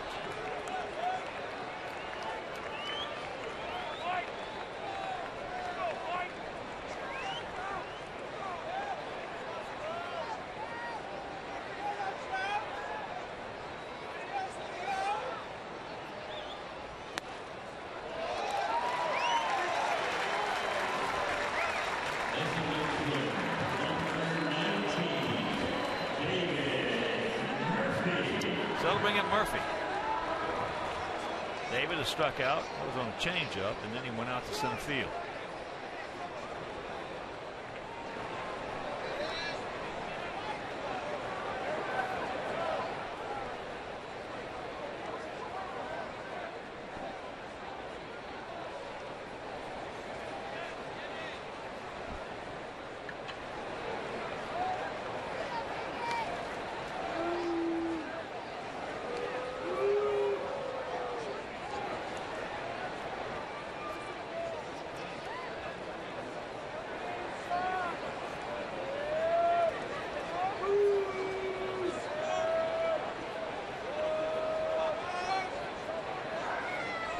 Just a decent lead by Trout.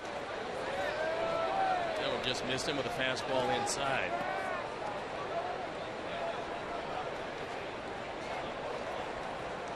He looks at pretty impressive numbers with a couple of walks, 5 strikeouts. And when nobody scores, you say he scatters 6 hits. With 1 out here in the 5th.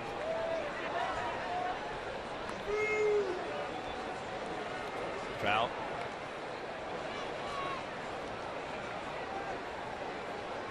49 bases he stole in 2012, 33 in 2013. And last year cut it back to 16.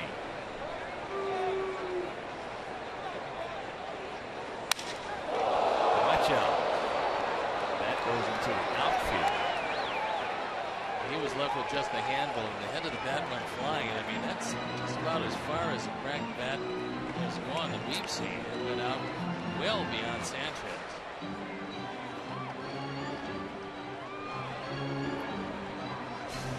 Jeff was able to get this ball way inside.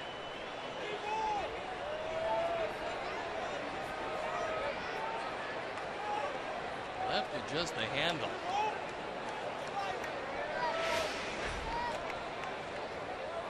One ball, 1 strike, 1 out. I would assume you saw or never saw one made of ash that went like that. Well, you know, we were talking about it once. There he goes. Barehands it, and that's going to be a base hit. If he lets it go, it's got a chance to be a double play. As Alexi was breaking to the bag, but now there's 1 out, 2 on. Jeff shaking his head. Most pitchers, this is just a reflex. Jeff's a terrific athlete. He figures he's going to be able to make this play. But off the pitching hand, it's very difficult. And without knowing where your infielders are, you don't know what to let go and what not to. So Murphy does get a base hit, and now Jeff, who's been in trouble most of this game, is in trouble once again. Well, he should have known that Alexi was going to be covering there. That's why he's so upset with himself. If he lets it go, it's going to be a double play.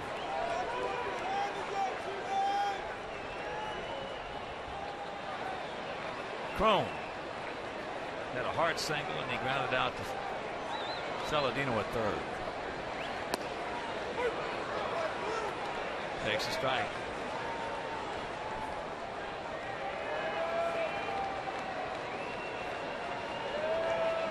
Jeff's been walking a tightrope this entire game, and as you can see, 0 for 8 with runners in scoring position. That was the epitaph of the Angels in Chicago, where they were 1 for 32 in that 3-game Sox sweep.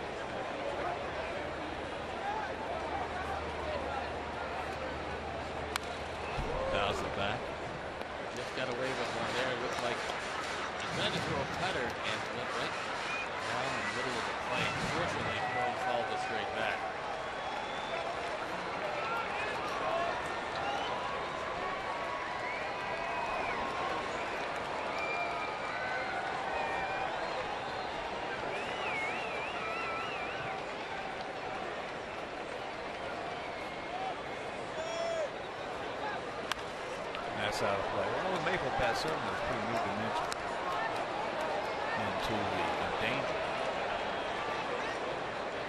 players and fans. As we were talking today at lunch, years past, when you did not have a maple bat, you might see 2 or 3 bats a year go into the stands. Not any longer. You might see that in an inning. And today, he gone. 2 down. That was a good hard slider and hit in a perfect spot. Unlike the one that he missed with, this is just a perfect pitch. Jeff continues to walk the tightrope and get away with it. And we've already had one very serious near, face it, near death incident, and that was at Fenway Park with a bat and a lady.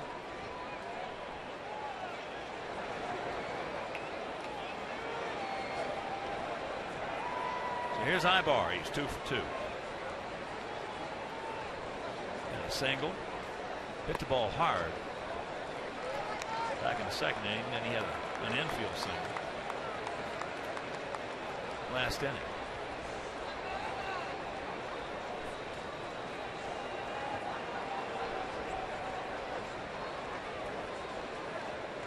This will be pitch number 96 for him. It's margin. And stressful pitches, most of them. That's high in the left field. Should be a count corner. It is. And that'll retire the side. We have completed 5 and still no score.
Get the StubHub, where there are no surprise fees at checkout. That's right. On StubHub, the price you see is the price you pay. StubHub, the official fan-to-fan marketplace of ChicagoWhiteSox.com. No score, top of the 6th inning. Third of this 4-game set. We lost the first 2. We lost the opener 2-1, and we lost last night 5-3. So here's Abreu. He's 0 for 2, a strikeout, and then a little looper off the end of the bat. To Giovatello at second base.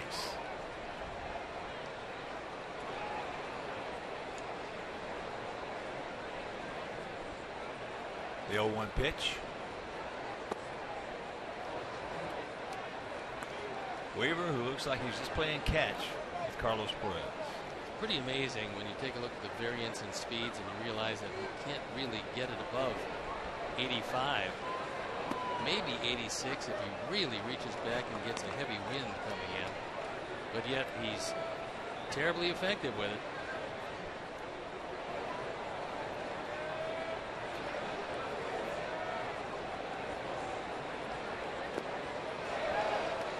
There's an can't wait back.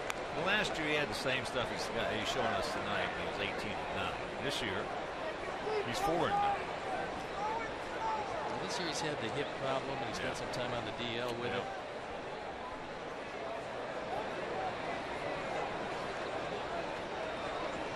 But basically the same stuff. Two hopper down to Cowell. Here's an example of how you get jammed with a pitch at 74 miles an hour. One of the reasons why he is as effective as he is that you just never see a right-hander with this kind of stuff. His change-up anywhere from 73 to 82.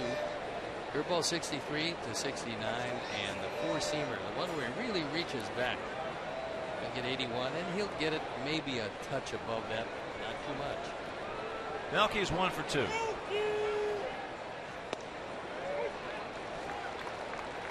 As you mentioned, a 6'7" right-handed version of Mark Burley. And I say that complimentary.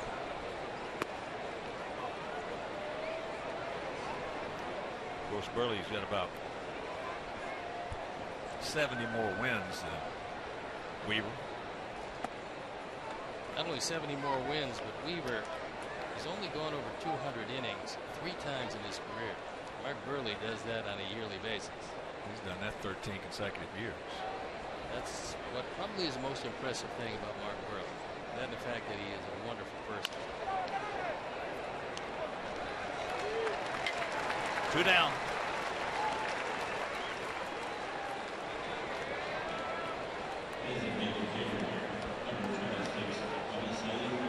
That's what it looks like so far at 5 2/3. Just the 4 hits and no walks. His first year in 2007, he was 13-7. Closest he came to being under 500 was the next year, 2008, where he was 11-10.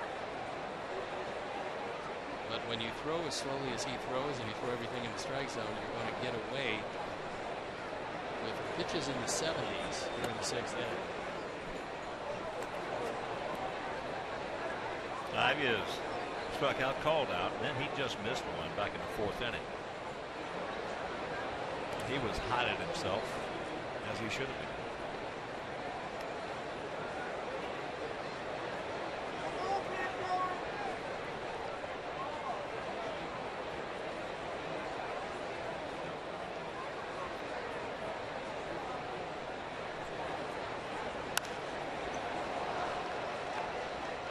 And the Tigers, final now 15-8. 15, 21, and 2 for Detroit. And the Tigers have recorded 19 or more consecutive hits in consecutive games.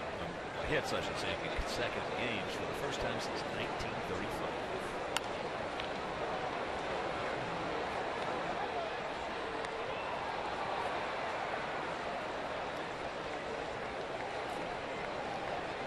There's a fan waiting for Weaver's fastball to go above 85.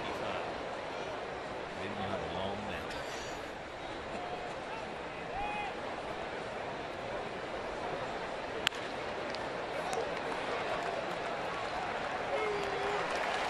It didn't take long. 1, 2, 3. Go to the bottom of the 6th. Still no runs have crossed home plate.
on with White Sox great Harold Baines. So don't miss the inside look. Harold Baines, presented by Cadillac, premiering next Wednesday at 8 on Comcast Sports Net.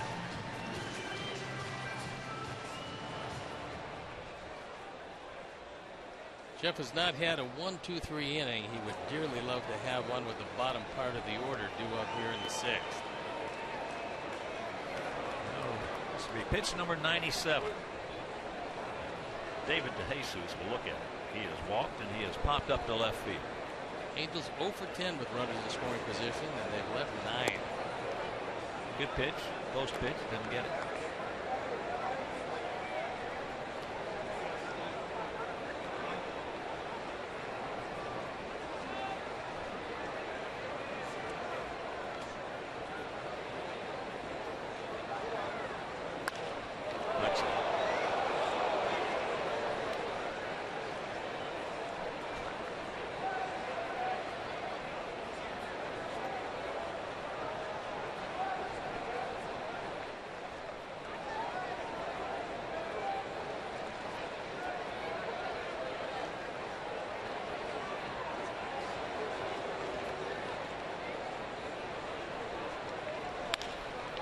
Up the middle, Sanchez underneath. Yes, nice play. Made it look easy. Sox fans, the first 25,000 fans at the Chicago White Sox home game through August 26th will receive a Hubbard Inn game card good for 20% off a meal at Hubbard Inn, Barn & Company, and Juliet's. Purchase tickets today by visiting whitesox.com or calling 866-SOX-GAME. So here's Perez. He's 1 for 2. Had a little looper. Looked like it might fall in, but Sanchez got a good jump, went back and got it. And then he singled.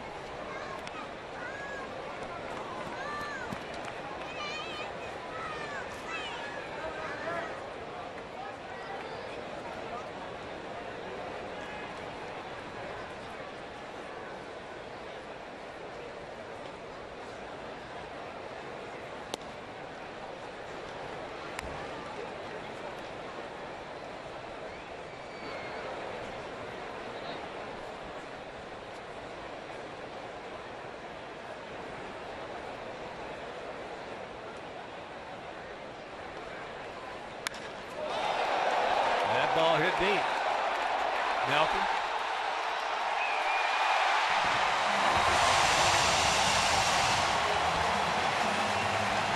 Good as 1-0. That's the 3rd home run of the year for Carlos Perez. Well, we mentioned earlier what we've seen of him back home and here. He's got some danger in that bat of his. Well, for a guy that's known for his defense, he really hit the ball well against us. As this one right down the middle, our 4th home run replay. And the scoreless tie is over. That one in the bullpen. It's all right. We had to score anyway. So here's Cowart, 0 for 2 with 2 strikeouts. Takes first pitch strike.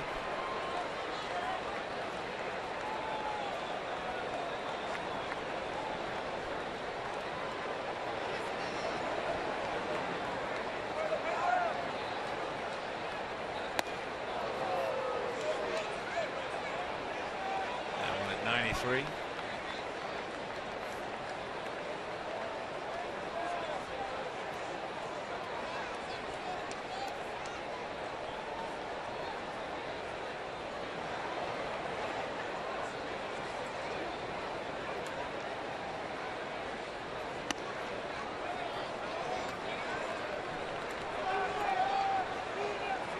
That's the 21st home run that Jeff has thrown. When you're around the plate most of the time like he is, you're going to throw some home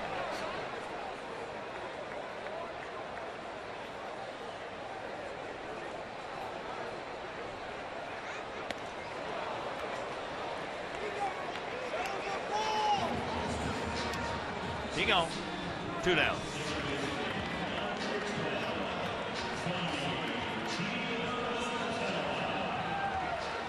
Seven strikeouts.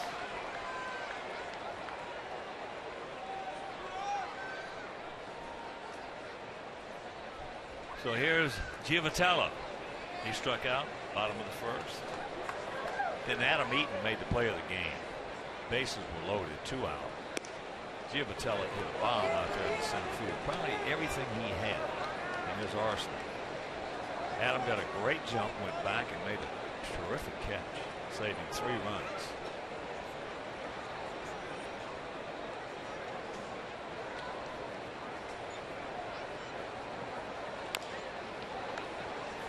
That was chop foul.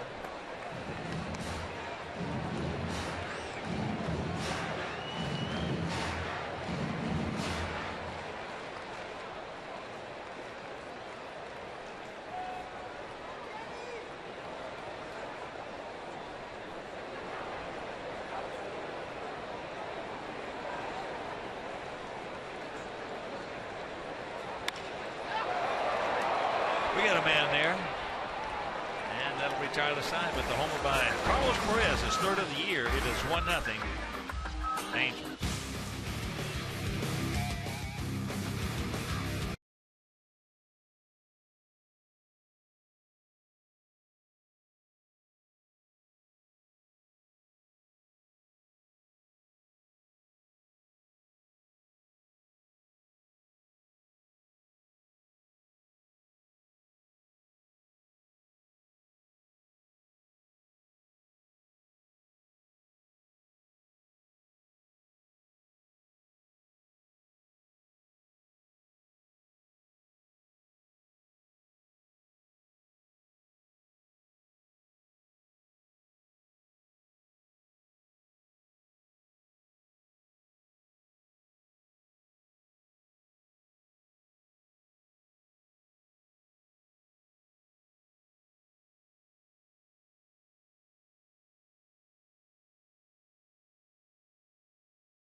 Photo of the game. Tweet your strongest fan photo to #ChicagoDataStrongFan, and you just might see yourself on an upcoming broadcast brought to you by T-Mobile.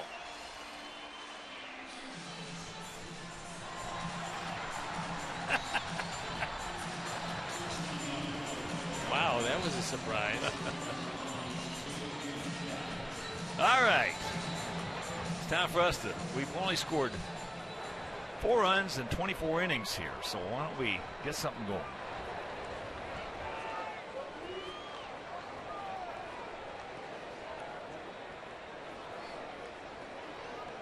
J.B. Shuck will lead us off here in the top of the 7th. He has gone out deep to center, and he has singled, also picked up a stolen base. I would assume late in this ball game they're running out of kiss cam candidates.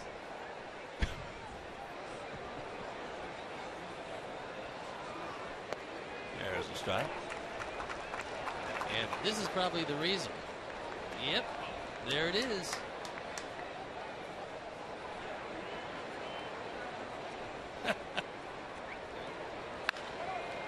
Out in front. Safe. And Weaver knows it. So that'll be a base hit. These guys were teammates, and Weaver should know that Shuck can really run. He didn't get over there in time, and it cost him. Now CJ gave him a bit of a high throw right there. If he gives him a good throw, he's going to get him. Well, he also didn't right his footwork, and when you touch the outside of the bag with the left foot and not the right, that causes you problems. He never got a chance, and you're right. If he gets a real crisp toss about belt high, he probably can right it, but there you see he touches it with the left leg, not the right, and it costs him the base hit. So Mike Butcher comes out to have a talk with him. Yeah, that's bad feed right there by Crum. Second hit for JB, Mike Mazza, and Mike Spadalius. Pick to click.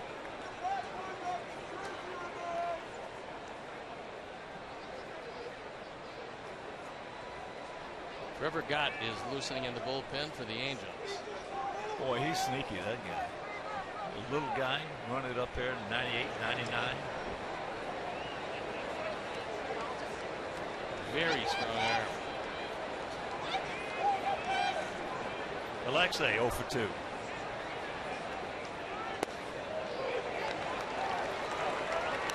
Boy, we have had two different zones tonight.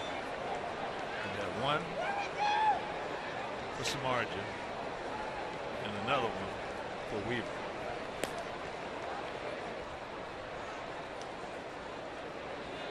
Two different zones.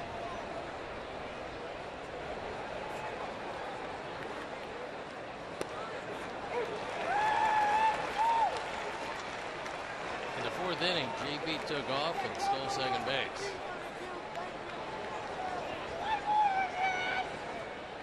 Perez looking over in the dugout to see if Mike Scioscia might want to pitch out.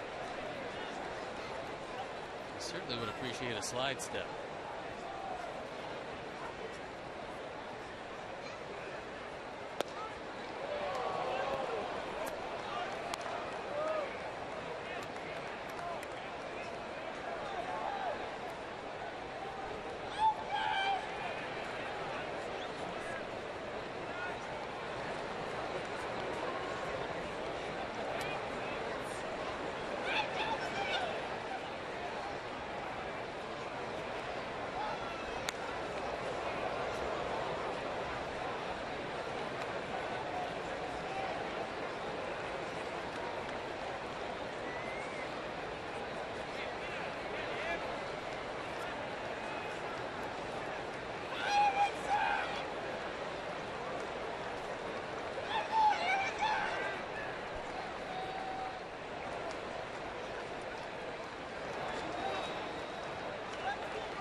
Two and two the count.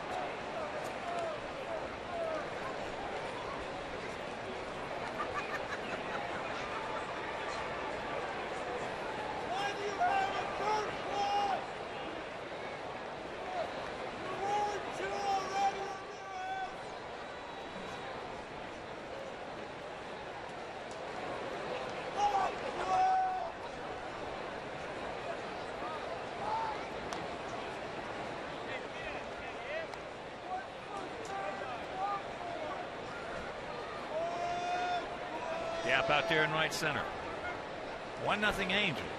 1-8 and 0 for them. 0-5 and 0 for us. Last time Chuck ran out a 2-2 pitch. Might be a good time to run again.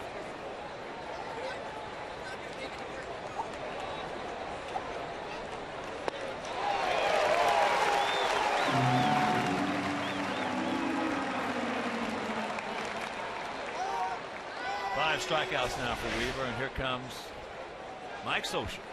He got the straight change. It was down and in, and Scioscia might have figured that he's squeezed just about enough out of the big right-hander.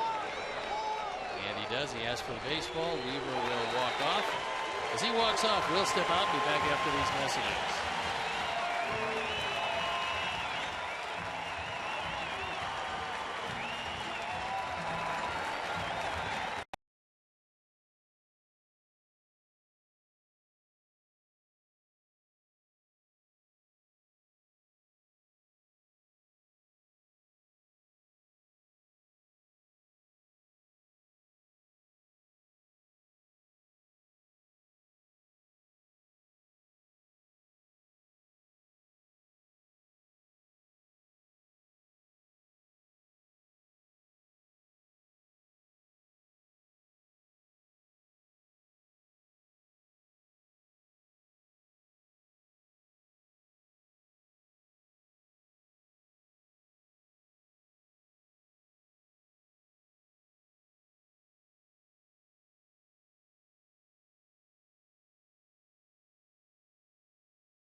Want to track the Red Line trains after attending the game? Interested in a seat upgrade? Well, you can download MLB.com Ballpark, the official U.S. Cellular Field Ballpark app for iPhone and Android smartphones. Visit whitesOx.com/ballpark app to learn more. Now, Honda call to the pen. It's a hard-throwing right-hander, Trevor Gott. He's 2-1, his ERA of fine 193 after the 28th time. The surprising thing, only 13 strikeouts in 28 innings. Now, last time we saw him, he threw the daylights out of the fastball. The left-handers have hit him a whole lot better than the right-handers. He didn't get many breaking balls over. That's the reason why you can throw 98, 99 miles an hour and strike out only 13 in 28 innings. He's a little guy, 5'10", 190, out of Lexington, Kentucky. So there's one out, one on. And here's Sanchez, who was 1 for 2 at double.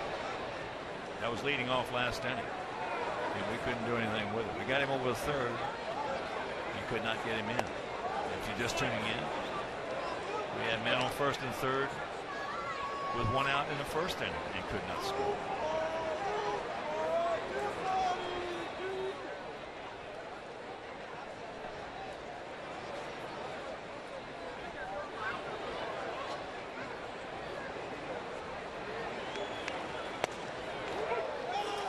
That one at 96.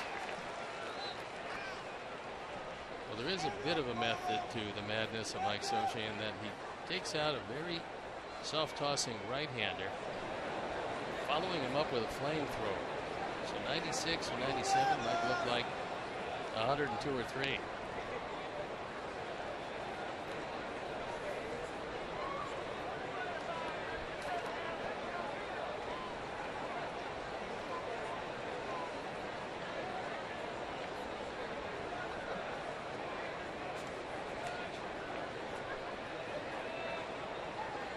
There he goes.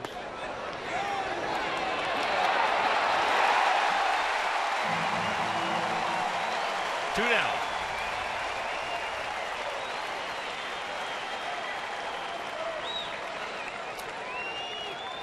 He's got a quick motion, gets it to the plate quickly. Yeah, he's difficult to run on. That's one of the reasons why he's in.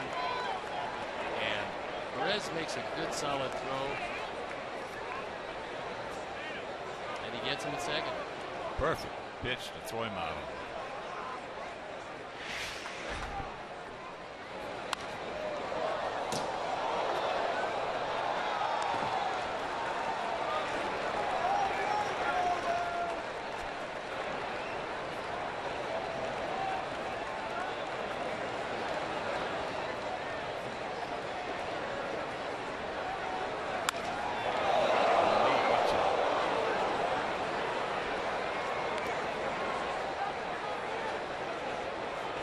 Tune it up a little bit, as you would expect.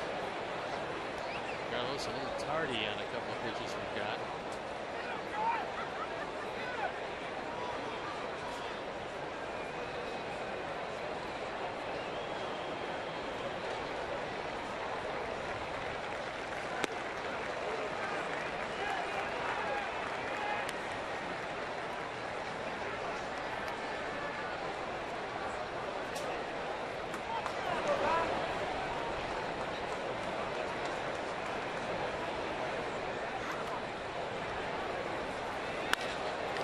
Boy,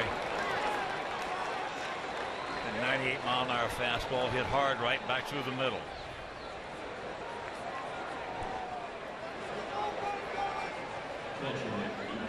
.97-98 down is a whole lot easier to get around on than 97-98 up. And that ball was knee high, and Carlos took it right back through the middle. It was simple.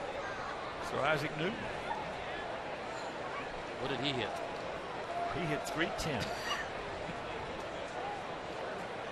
When you're trying to hit a fastball going that fast, it's a lot easier to let gravity help you than fight with it.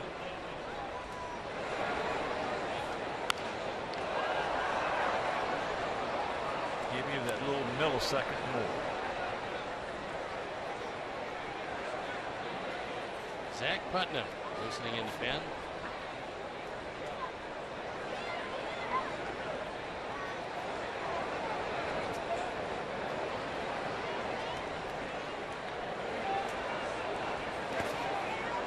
Blocked nicely by Perez. One of a few breaking balls.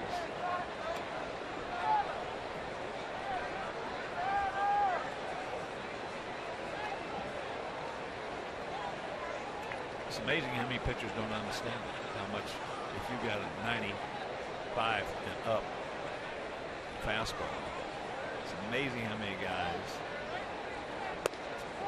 don't understand how much easier it is to hit that low 97. Pitchers just don't know.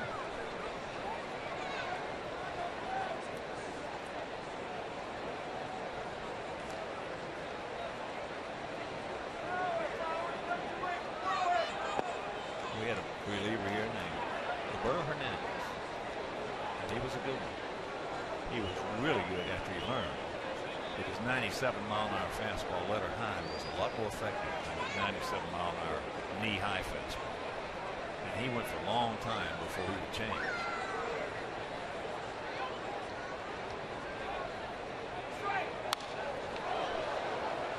Well, they keep telling you, and it's kind of a blanket statement in baseball, you got to keep the ball down, you got to keep the ball down. But the guys who can pitch up by design, I'm not talking about all the time up, but you change the eye level and then you go up when you want to wipe out a hitter. Look how effective it's been for Jose Quintana since he started going up with his fastball when he gets ahead of hitters. Well, Coop changed a lot of that when he got here as far as guys pitching up. He was on the move. High bar. Makes a good play to get him. And that'll retire the side. 7th inning stretch. We trailed 1-0.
Bottom of the 7th inning.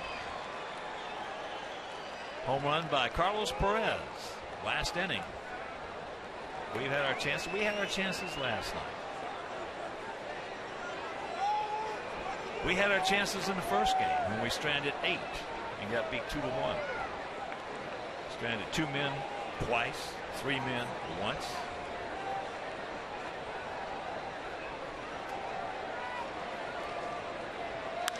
Cole Calhoun, high pop-up, stay in.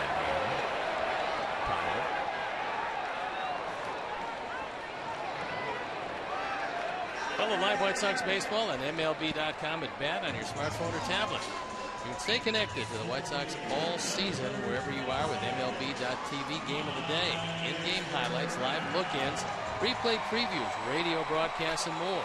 Browse the app's new features, including StatCast tracking videos and bilingual access for Spanish-speaking fans. Download MLB.com at bat, the #1 app for live baseball. There's Mike Trout. He is 1 for 2. A hard single to center. Off-speed pitch, splitter at 1 strike.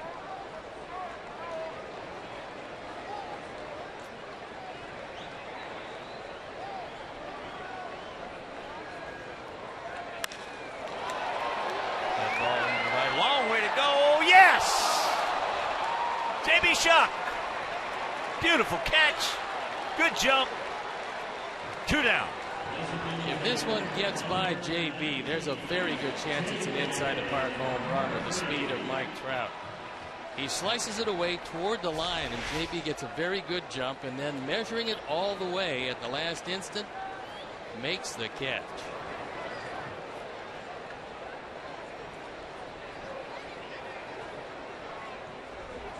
And Jeff realizing the importance of that one in a one-run game.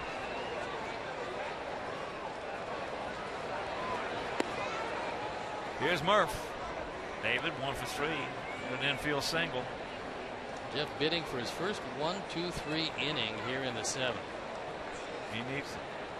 It's pitch number 114.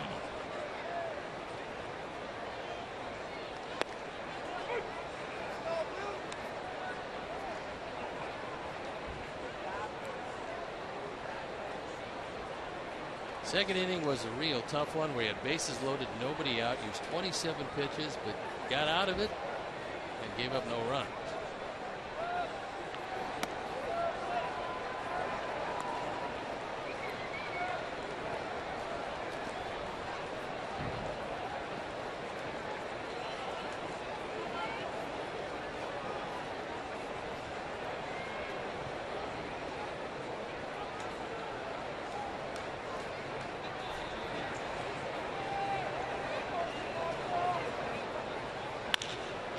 Chopper to Hopper.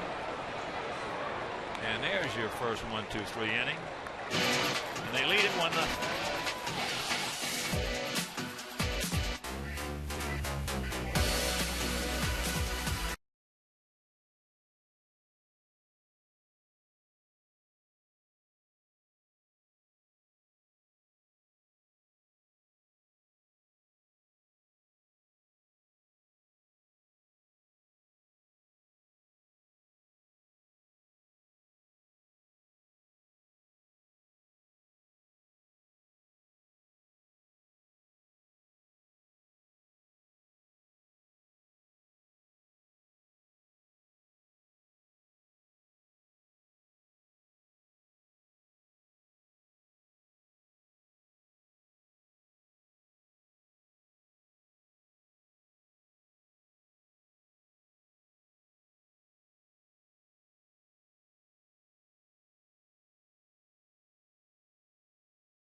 Miller Light, and here's our Miller moments, and it's the inability to push across a run when the Sox have had an opportunity. In the first inning, with runners at first and third, unfortunately the fly out, and then Saladino squibs one off the end of the bat. Weaver makes the play, and Adam Eaton with a chance, but he grounds to second base, and again the Sox come up empty, and Weaver able to scramble his way out of it. Very disappointed. Adam Eaton pounding his helmet on the ground. And 0 for 5 with runners in scoring position for our Sox tonight. The Angels have been equally as futile, but they have the solo home run.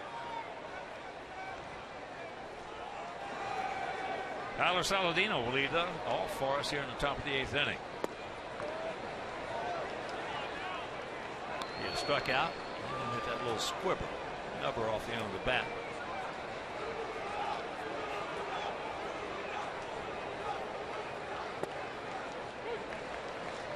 That one at 95. And the count evens at 1.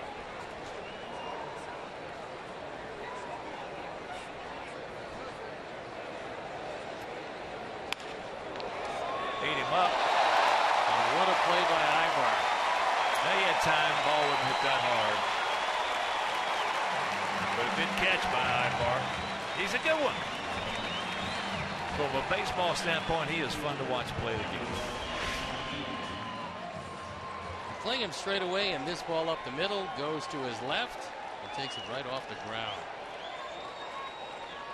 And he'll show it to Ed Hickox or anybody who cares to see it. And it did indeed stay in the glove. So here is Adam. Had an infield single, hard infield single, off the behind of Jared Weaver in the first inning.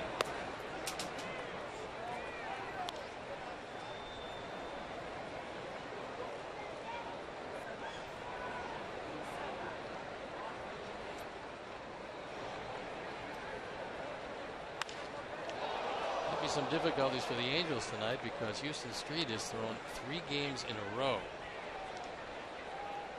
And you would think that Mike Scioscia would be giving him the night off. He is their primary and definitely their closer. Open bat.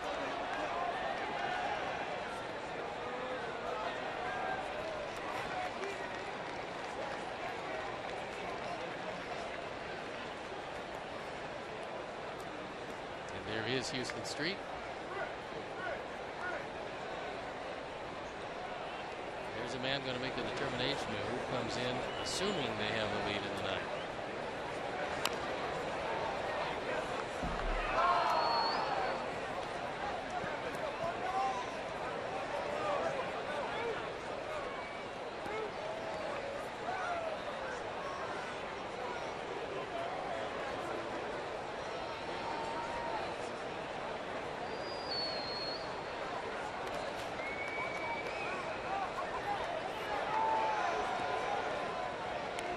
One out, 2-2 the count. Trevor got.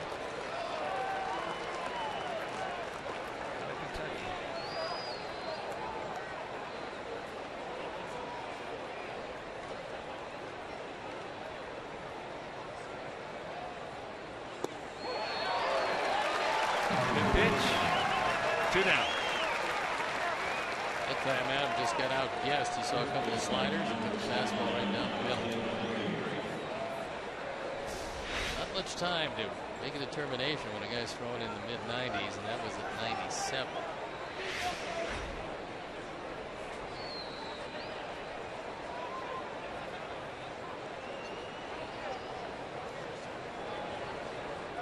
Here's Abreu.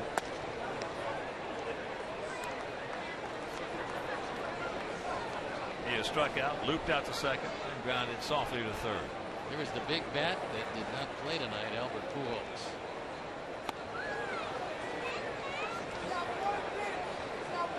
Albert with home runs in the first 2 games.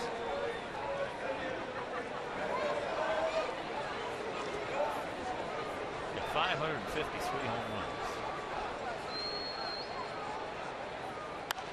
I think Jeff Samardzija would be very happy that Albert didn't play. The reason being, 7 for 19 with a double and 3 home runs and 9 driven in 19 at bats against Samardzija, and Albert did not play tonight.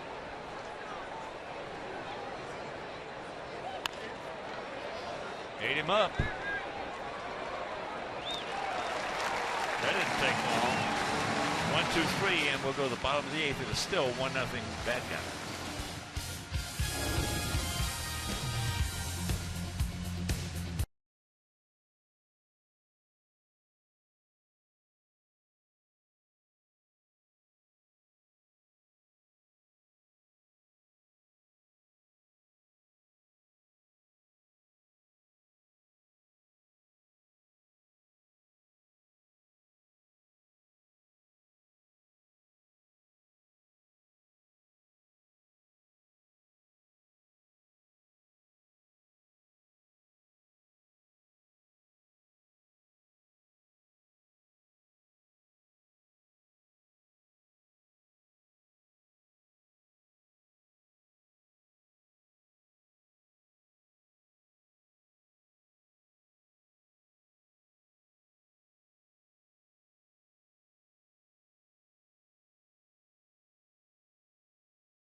Is Zach Putnam.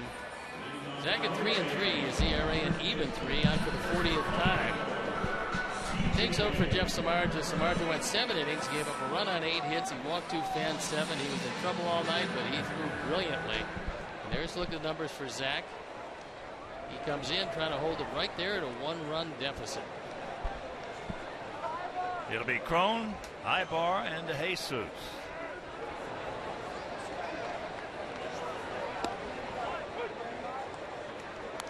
So a good effort by Jeff Samardzija. Well, he was really battling the night because he was in trouble most of the night until that 1-2-3-7. Well, he had a huge battle tonight. Yeah, you and I both know. Had to pick that zone he was pitching to.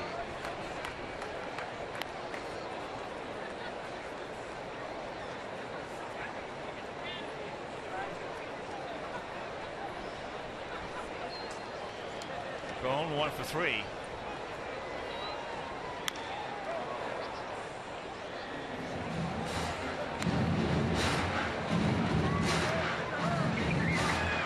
And it was great to see a little hurt. Great back. Stop by and say hello. See him come by. Hard to believe this thing graduated from high school already. Wow. There's a chopper. You have to think that Craig got about every bit of his ability out of himself in the course of his career. Well, one of the most amazing feats you'll ever see in baseball happened with Craig a part of it.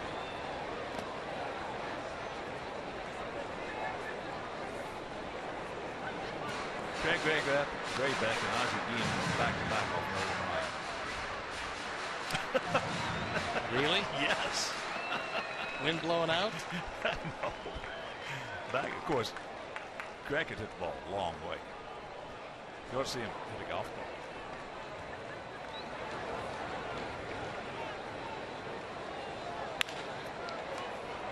Tyler. 1 out.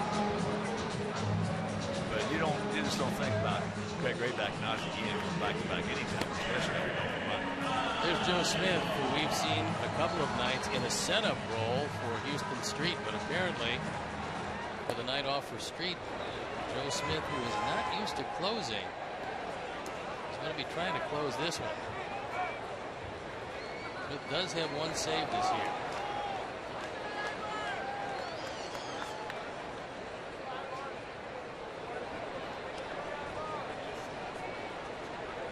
Ibar's 2 for 3 with a couple of real good plays at short tonight. That's nothing new for him. He's been a long time for this ball club. Done a terrific job. For a long time, he's been one of the mainstays.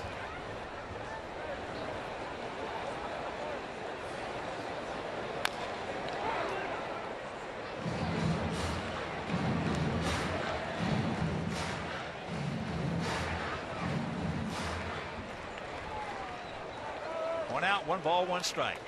For our guys, it'll be Cabrera, Garcia, and Shuck in the top of the 9th inning.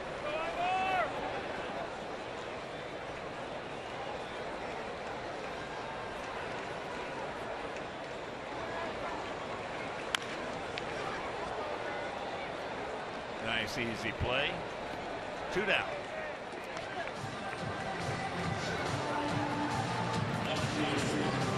Just joining us, home run by Carlos Perez with 1 out in the 6th inning. The only run of this ball game. We haven't even really. We had 2 chances with a man on third, less than 2 out, and couldn't do anything with it.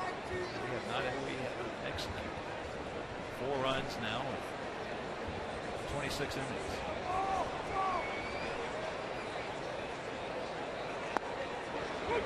Here's a strike to DeJesus.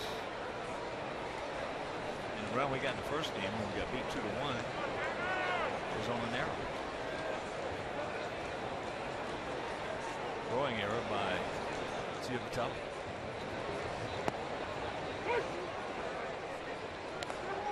0-2 the count.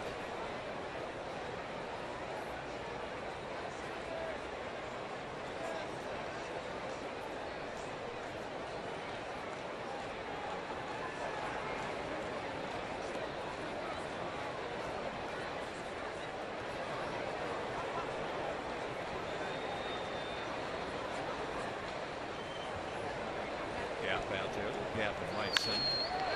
Here's another nice play, taking him right to the back. So another good inning. What new for Zach? And went to the ninth. He 1-tie.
In the game to play left field, replacing David DeJesus. Ryan Jackson takes over at second base, replacing Giovanella, and Joe Smith comes into the game, and it's 4-3 his ERA, 2.72. As you can see, right-handers haven't done much with him. Just a 172 batting average. Left-handers have hurt him at 284. He'll be facing at least two left-handers this inning. Now you're looking at a guy who's been around since 2007 when he came up with the New York Mets.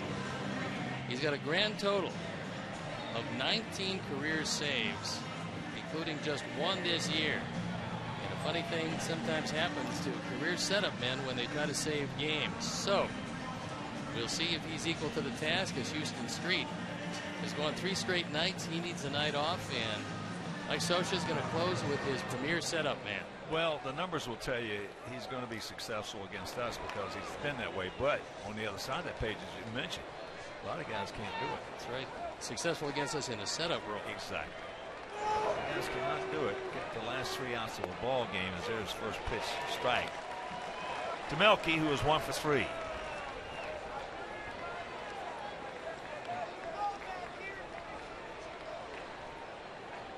Come on, Melky, start us off, buddy.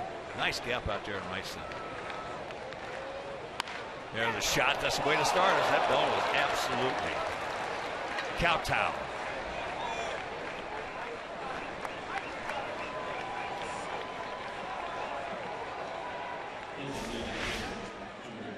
There's a tying run, and that little slider doesn't do a great deal. And the book says that Joe has problems with the left-handers. He starts out with some problems to a left-hander. Here's Avi. He struck out. Then he just missed hitting one out of here in the 4th. And in the 6th, he grounded 3rd.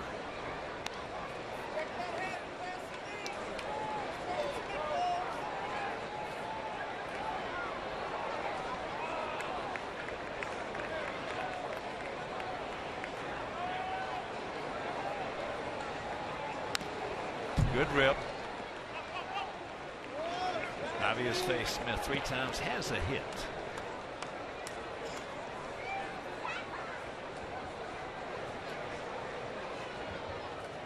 Go to right-handers, gives up a lot of ground balls to the left side, and Milwaukee has got to go down and get a piece of the pivot man if it is a ground ball to the left side. Slowly hit. They'll be able to do anything to get by.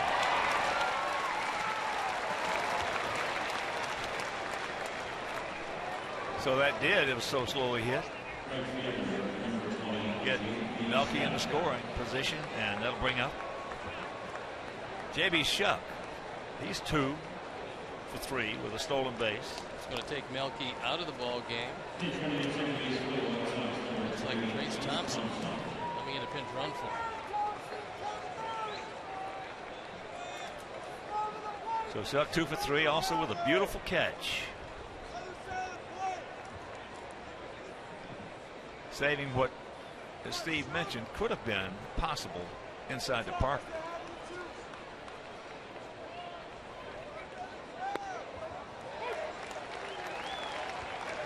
Come on, JB, pick him up.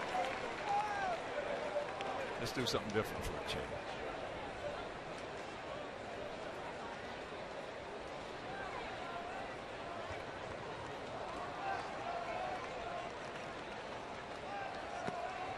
Adam LaRoche in the on-deck circle.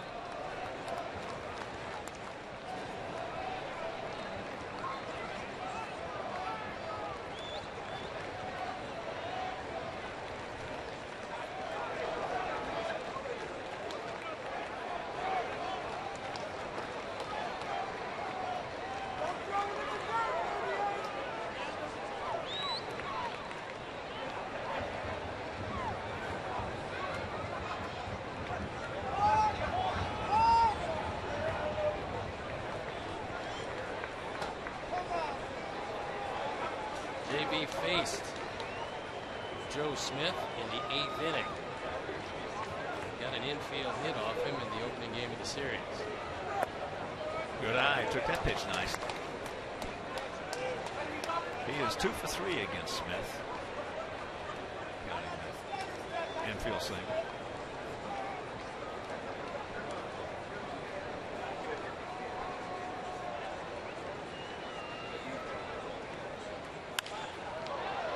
Tardy on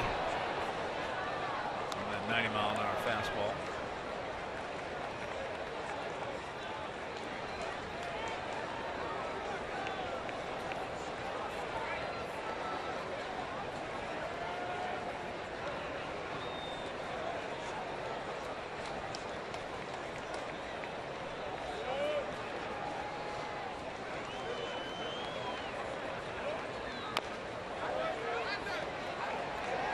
Able to stay alive and barely get a piece of that. That was almost out of Perez's glove.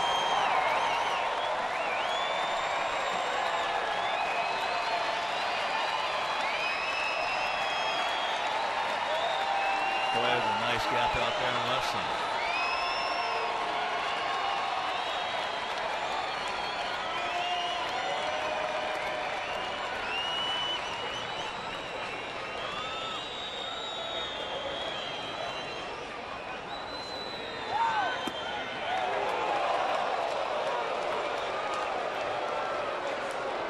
Full count with LaRoche on deck.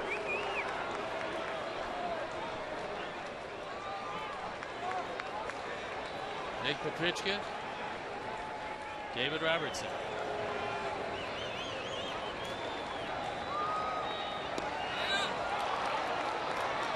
So there's ball 4.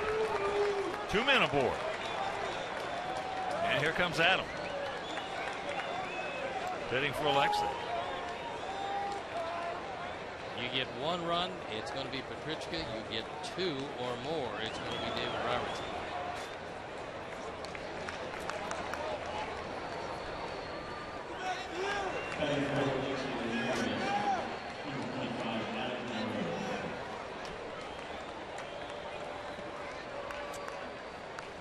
Now Mike Butcher coming out to talk with him about the scouting report on Adam LaRoche. Well, Butcher's, you got to say Butcher's done one heck of a job with his staff.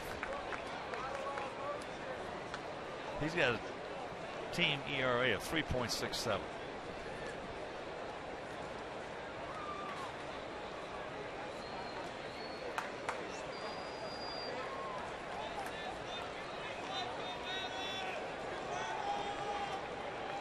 So it's certainly not the pitching that's been hurting the Halos this year. This year the Halos have had some offensive woes. If the two guys in the middle, Trout and Pujols, don't get it done, usually it doesn't get done. Although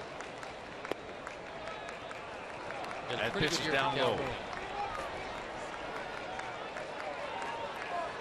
Well, there's all kinds of room on the left side as the Angels have shifted with 3 on the right side. All kinds of room out there in that gap in right center as well. That pitch off the plate. Now he's got the catbird seat at 2-0.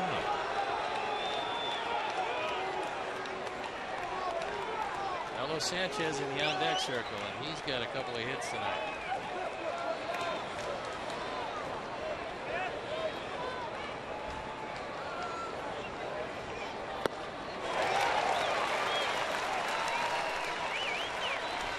Chased a bad pitch, so now instead of 3-0, it's 2-1.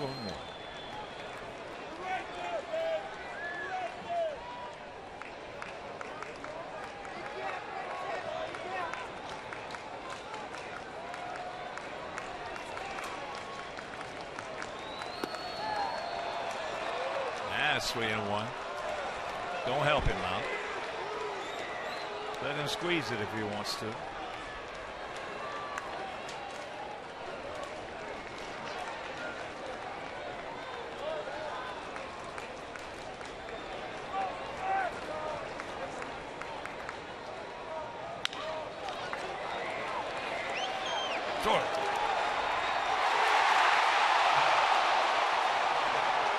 Safe at first, and now. Well, what they're trying to explain to Joe Smith is that you got a man at third base and you're arguing with the umpire and time is not out. Scioscia came firing out of that dugout.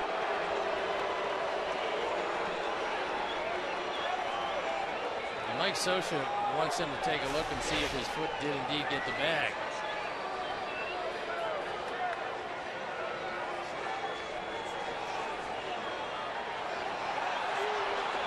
I don't think he's got anything to lose by appealing it at this point.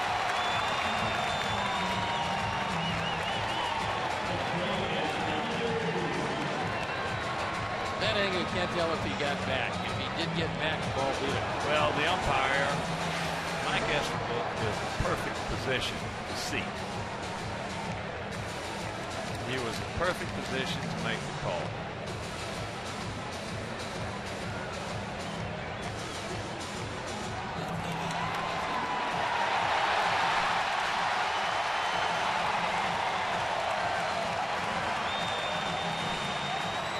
So the call is, if it stands, we're in good shape. If it's overruled, the game is over. He's called safe. Now here's foot's on the bag, but his foot comes off the bag, and the question is, did it get back?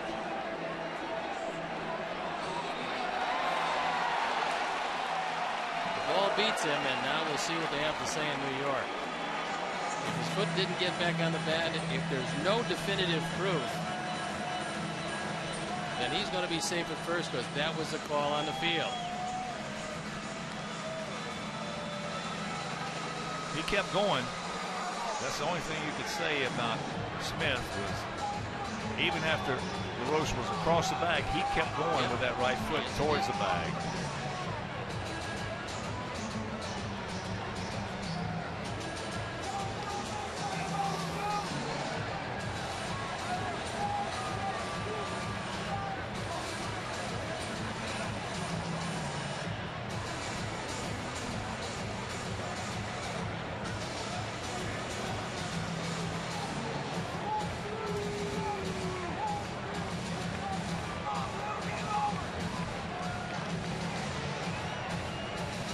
Could very well be one of those, regardless of what's called on the field, with no definitive proof the call would have stood. In this case, he was called safe at first. putting runners at the corners and 2 outs. It was amazing how fast Scioscia came out firing out of that dugout when he was arguing with the umpire.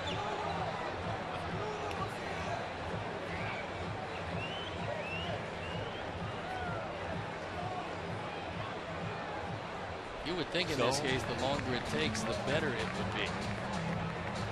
Well, the longer it takes, it better be for us, yeah. Yeah.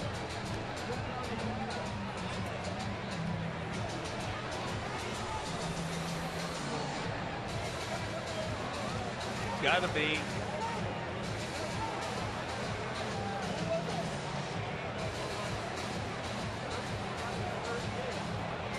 Can't tell from that angle. What foot is there or not? Two phrases in baseball have been prominent. The best interest in baseball. Now, definitive proof.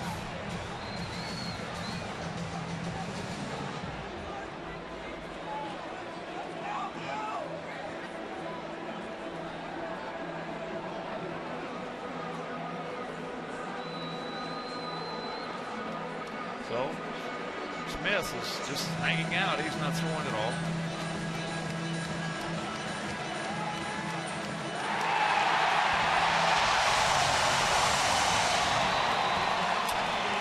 And this ball game is over. So the double play hit in 2. And we lose this ball game. We had all kinds of opportunities and did not cash them in.